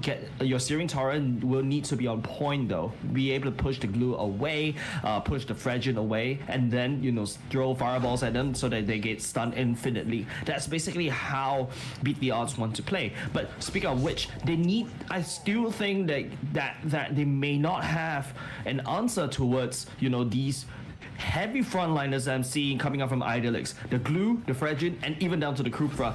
The only one that I could think of immediately, but hold on a second, what's going on? I think I'm about as confused as you are, and maybe everybody over there on the stream. We are seeing the Guinevere being slotted in, and this is a very heavy, aggressive composition, and I really want to see how it goes down when it comes to synergy in these 5v5 engagements. Not your average pick of heroes, as we are seeing Beat the Odds having the slight advantage, 2-0, showing their confidence to try and close out this game, but may it be costly, as you are seeing Idylix with a very more solidified draft, and I really want to see how both these teams will embark. As ladies and gentlemen, this is game 3 of series 2, the semifinals for the Valentine Dash. Beat the Odds going up against Idylix, and Beat the Odds already up 2-0, match point, trying to take the sweep. Inside of Idylix, definitely need to find answers, as they had a hard time in the early game, and this may be exactly what they needed to be able to turn this tide around. Joined on the desk, I do have Jays to kind of battle rap and break down these engagements, man, and I gotta say, how are you feeling about the draft today?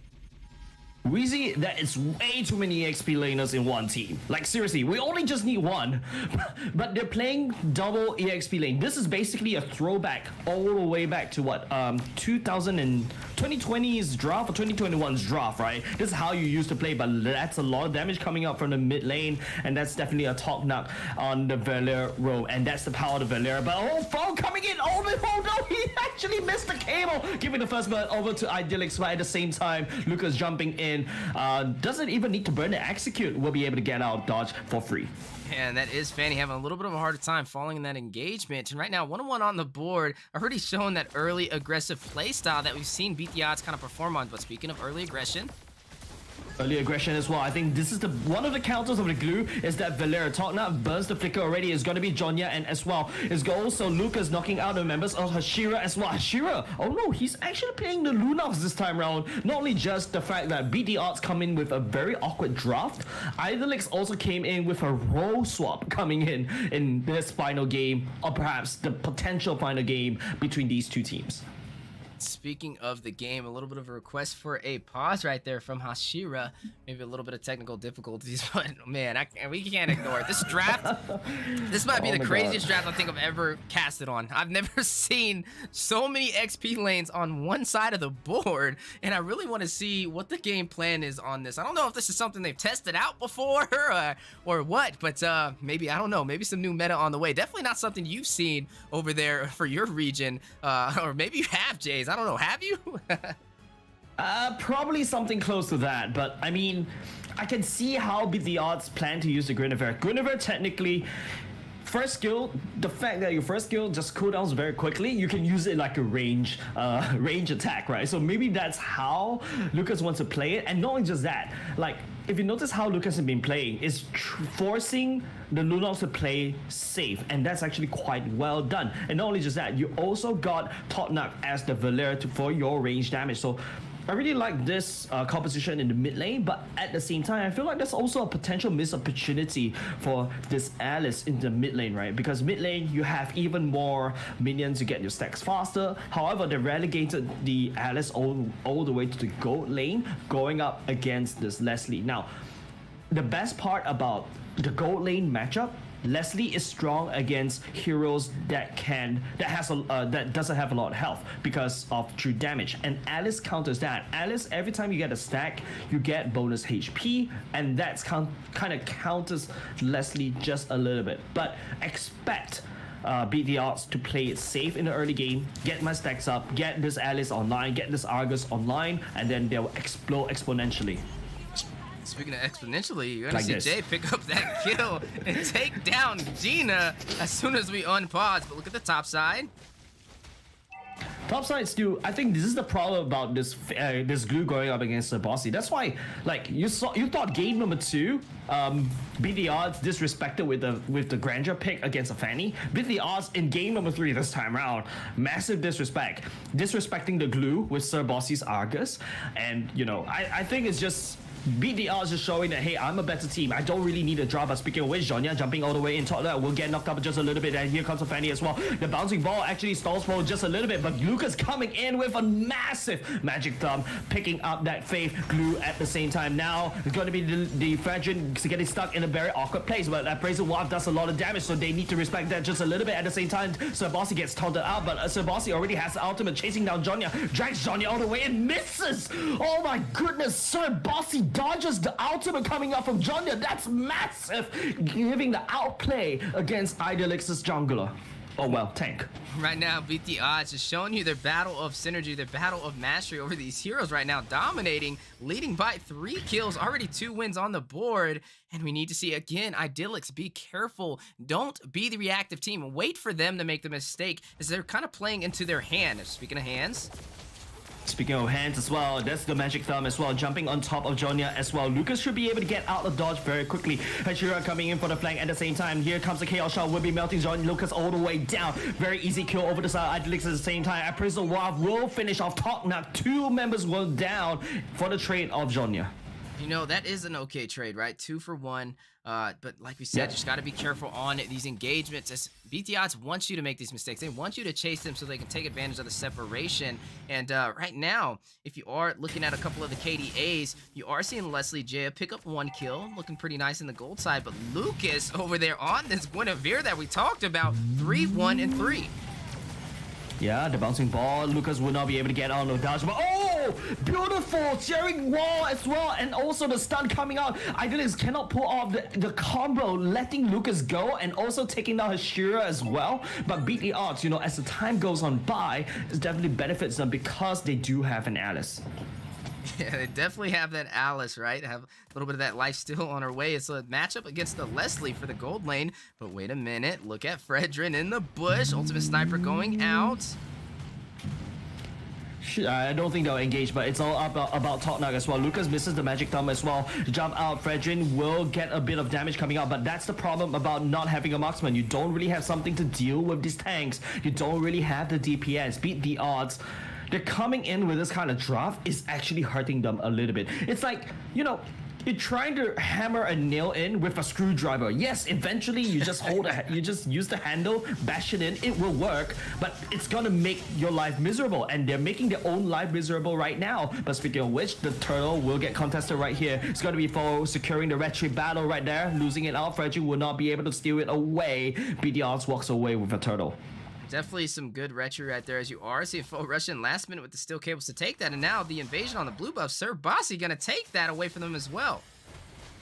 Not a lot of things that could beat the odds could do right here. They don't really have the pushing power, and this is like what I said. This is the reason why you need at least one marksman. But Tottenham coming in may find himself a bit of trouble right here. The Chaos Assault coming in. Tottenham burning just a little bit, and Lucas coming in at the right time. He catches 2-3 members. Faro just need to spin to win. Should be able to deal the damage down. Johnny will be the first to fall, and Faith, getting a free ride on the Fanny Cable, will be able to chase him all the way down. Faith right here, but will be pushed away by Lucas. Faith just running for the hills. There's nothing that Faith could do right here, but maybe with Gina at the same time, Faith will be easily taken down by the odds. Like I said again, they're kind of playing into their hands right now. They want them to take these engagements. They do have a bunch of fighters and assassins on their side, so that is definitely what they're baiting on. And right now you are seeing Idyllics kind of fall for these engagements, and that's going to allow the opportunity for them to take some of these objectives, right? They took the tier 1 for the top side. They took, not the tier 1 for the bottom side, but look at the mid-river. Mid lane. Yeah, mid lane, and I think Jonya, that was a good pickoff coming out from the side of Idyllics, right? The bouncing ball is one of the biggest problems for the side of BT odds that need to respect. Sir Bossy on the other hand, that's the ultimate snipe going in. I don't think there's any way for Sir Bossy to run away. That's a shutdown given over to Idyllics. That could even the gold lead for now in the favor of Idyllics, but at the same time, if you notice what's going on right here at the EXP lane, so much action happening. Tottenham gets swarmed, gets pincer, gets sandwiched by 4 members of Idyllics. Beat the odds on the other hand, focusing their efforts elsewhere. You are seeing a lot of engagements on the map right now, and even though this is a high kill game, 9-11, only 6 minutes in, you're not seeing any of these kills translate into objectives for the side of Idyllics, and slowly this map is chipping away itself into the favor of Beat the Odds, as they are being more of the aggressor and kind of dominating a little bit more on the scoreboard. We are looking at the items so far, even at the gold lane, right? 46,000 to the hands of this Alice compared to the 48. Leslie is in the slight lead, but wait a minute, engagement in the mid. Gina taking a bit of damage. Lucas will be there just trying to stomp on anybody. It's going to be a total battery battle. Foe is the one that wins it. A taunt on top of the Fanny, but Faith already at the back line, just going into the split as well. We're not committing for that ultimate for now, but it's going to be Beat the Odds, taking away the turtle and also cracking some havoc at the bottom lanes. Look at Sir Bossy healing all the way up. Hashira needs to go away. The Chaos Shot could do something right there, especially when Sir Bossy has run out of the ultimate, but Sir Hashira doesn't really have the mana to deal with it, and that's free real estate over to Sir Bossy picking up that kill. Definitely some free real estate. May need to get Sir Bossy's business card off of that play, but look in the mid lane. There's so many action happening all across the board. Wheezy beat the odds. Like I said, they're very strong at not giving the enemy any form of chance to recruit and not giving them any form of chance to basically, slow down the tempo. Beat the odds. Once they gain the tempo, they're just gonna start snowballing out of control. You see it in game number 1, game number 2. They're doing it again in game number 3. And speaking of the real estate that you mentioned, they've already stripped them down to their inhibitor turret for the top side, and definitely not a great situation. They also cracked open the map for the tier 1 in the mid lane to allow them to invade a little bit more comfortably. And now, as you are seeing Foe go in for this blue buff on the bottom side, though. Sir Bossy walking around. He practically owned this lane, right? Sir Bossy maybe, he doesn't really have the ultimate, so he really has to get out of dodge. But here comes his teammates going in. Lucas finishing on Jonya, and also Faith at the same time with the help of Tottenham as well. Beat the odds on the other hand. Foe is doing a lot of work at the top side. Beat the odds, this 2-prong attack, even though they have the numbers disadvantage, they're just stunning on top of Idyllics, and this goes to show 6k gold lead will do you wonders. Now, this is one of those things when they say they're making the impossible possible, right? I didn't Beat the expect odds, them. right? Yeah, beat the odds. I guess the name No speaks pun for intended. itself, as they are showing the world that they have mastered a lot of heroes and compositions. Yeah, not only just that, it's going to be Sir Bossy. Okay, he's taking a little bit of damage, but will be able to heal himself all the way back with one ultimate. Gina coming in does have the Blood Oath activated as well. The knockback coming in from Gia will be able to push the Alice all the way back, but it's up to Foe to try to come in with the cables and get out of dodge. He is slick, he is cabling, and he is looking good. He's looking like the next Avenger out there for North America. What is going on right now? 21-9, leading the way by about 10,000 gold. Beat the odds on fire. 2 wins under their belt, and it looks like they are going again for another possible early finish to get the sweep over Idyllics. Their backs are up against the wall. A lot of real estate into the hands of Beat the Odds, holding on to every single turret for every lane, and definitely has a lot of insurance when things don't go in their favor. But again, similar to game 1 and 2, we're seeing them dominate in every single phase of the game and not really have any pressure. But speaking of pressure is definitely needed at the same time. Remember, Beat the Odds just pushing Idyllics away from the Lord Pit. Sir Bossy just, literally zoning the members of Idyllics away from the main objective. Beat the Odds. The best part about this is that they're ahead in gold lead and, well, 10k right now, and especially when you have an Alice on the other side, this is not a very good sign for Idyllics. In the meantime, the problem with Idyllics is that they're having a lot of problems trying to defend this, but hold on a second. They just need to try to hold down this somewhere or somehow, but they don't really have the range coming out from their mage. Speaking of the mage, a lot of engagement on the ways. Idyllics not in a good position. Beat the Odds, not trying to give them any room to breathe. They do have this Lord pushing in on the top side. Only 11 minutes in, and they are definitely doing a great job. Up by 10,000 gold, but on the bottom side. Bottom side, another scuffle happening right here. Look at how Tottenham was able to just zone out the members of Idyllics away. And this goes to show the flexibility of Tottenham, right? I can play a hard engaged roam, aggressive roam. I can even play a vanilla roam as well. How do you beat this guy, man? Definitely interesting how this is playing out. Looking at Alice taking some serious damage, using the flowing blood to go in for some AoE damage as well. But look at the base. The base getting cracked in. Oh, Fanny, I think he overextended just a little bit. That's a shutdown over the side of Beat the Odds already. And another shutdown over the side of Beat the Odds. Once again, this is Beat the Odds just biting them more than they can chew. And now even the Winter Chunker going in. If you saw how Idyllics will be able to turn this around. That's another person from the side of Beat the Odds taken down as well. Ultimate Snipe going in will be able to reveal Lucas, as Lucas just has to run it for the hills. Faith chasing down. What can you do with that glue? You cannot walk that fast, right? You cannot. You're jelly. You're jelly, right? You can't really walk that fast. It's a slow slog as Lucas just, just stopping for him. And it's basically that story that I read when I was a kid, the rabbit and the turtle. That's literally what's happening right there. That's an excellent quote right there. But looking at the mid lane, Faith picking up the tier 1 turret. Okay, that's good. There's some breather for the side of Idyllics, but they're not out of the jungle just yet. Sir Bossy is all the way, but Lucas finding the back line. Ashira gets melted all the way down, and now Johnny has to run once again. Tokna infinitely slowing down this Frederick, providing the peel that's required for Beat the Odds to secure that kill. 2 members left for the side of Idyllics, and Beat the Odds miles and leagues ahead against Idyllics. There's nothing they can do. There's no high ground, and Beat the Odds slowly chipping away the defenses of Idyllics and slowly styling away. The knockback coming in for the side of Gia could be it, but once the super minions start streaming in, Beat the Odds should be able to take this game already. Totnak and Lucas right here, and Foe coming in. Gia gets caught in an awkward position. There's no one left for the side of Idyllics to defend this, and Beat the Odds. That will go into the grand finals.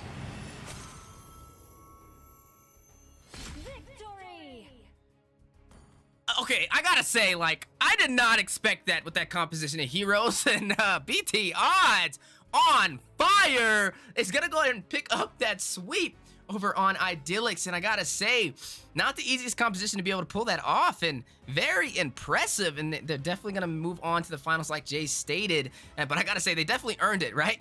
they made a very hard composition to work with, and they pulled it off phenomenally, able to take this victory in 13 minutes. Again, another early finish before this match went to the late phase. And I gotta say, GG's over there to the side of Beat the Odds, but also GG's to the side of Idyllics. I appreciate you guys competing, making it this far to the semifinals. There's a lot of big teams that they had to go up against, and definitely hold your heads high. As ladies and gentlemen, that was insane. I don't even know what other word to describe that. I'm sure maybe somebody in the chat can find something to describe what we just witnessed. But Beat the Odds, gotta say, you guys are up against the Valley now in the finals.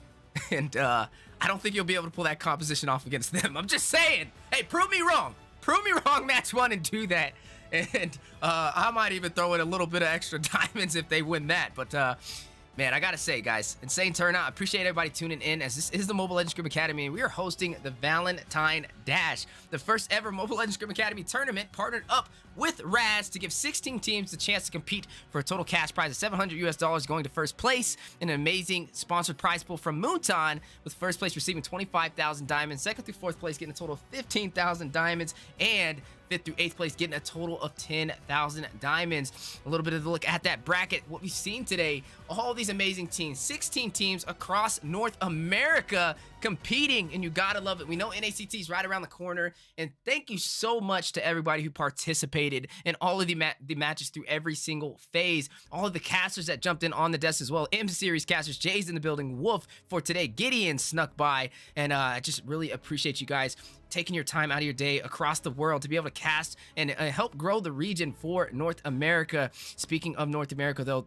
look at the schedule today, right? We've seen for the semifinal Series 1, the Valley taking down Ackerman, two big known teams in North America. The Valley able to close it out with a sweep, and now history repeating itself, but honestly a little bit more impressive.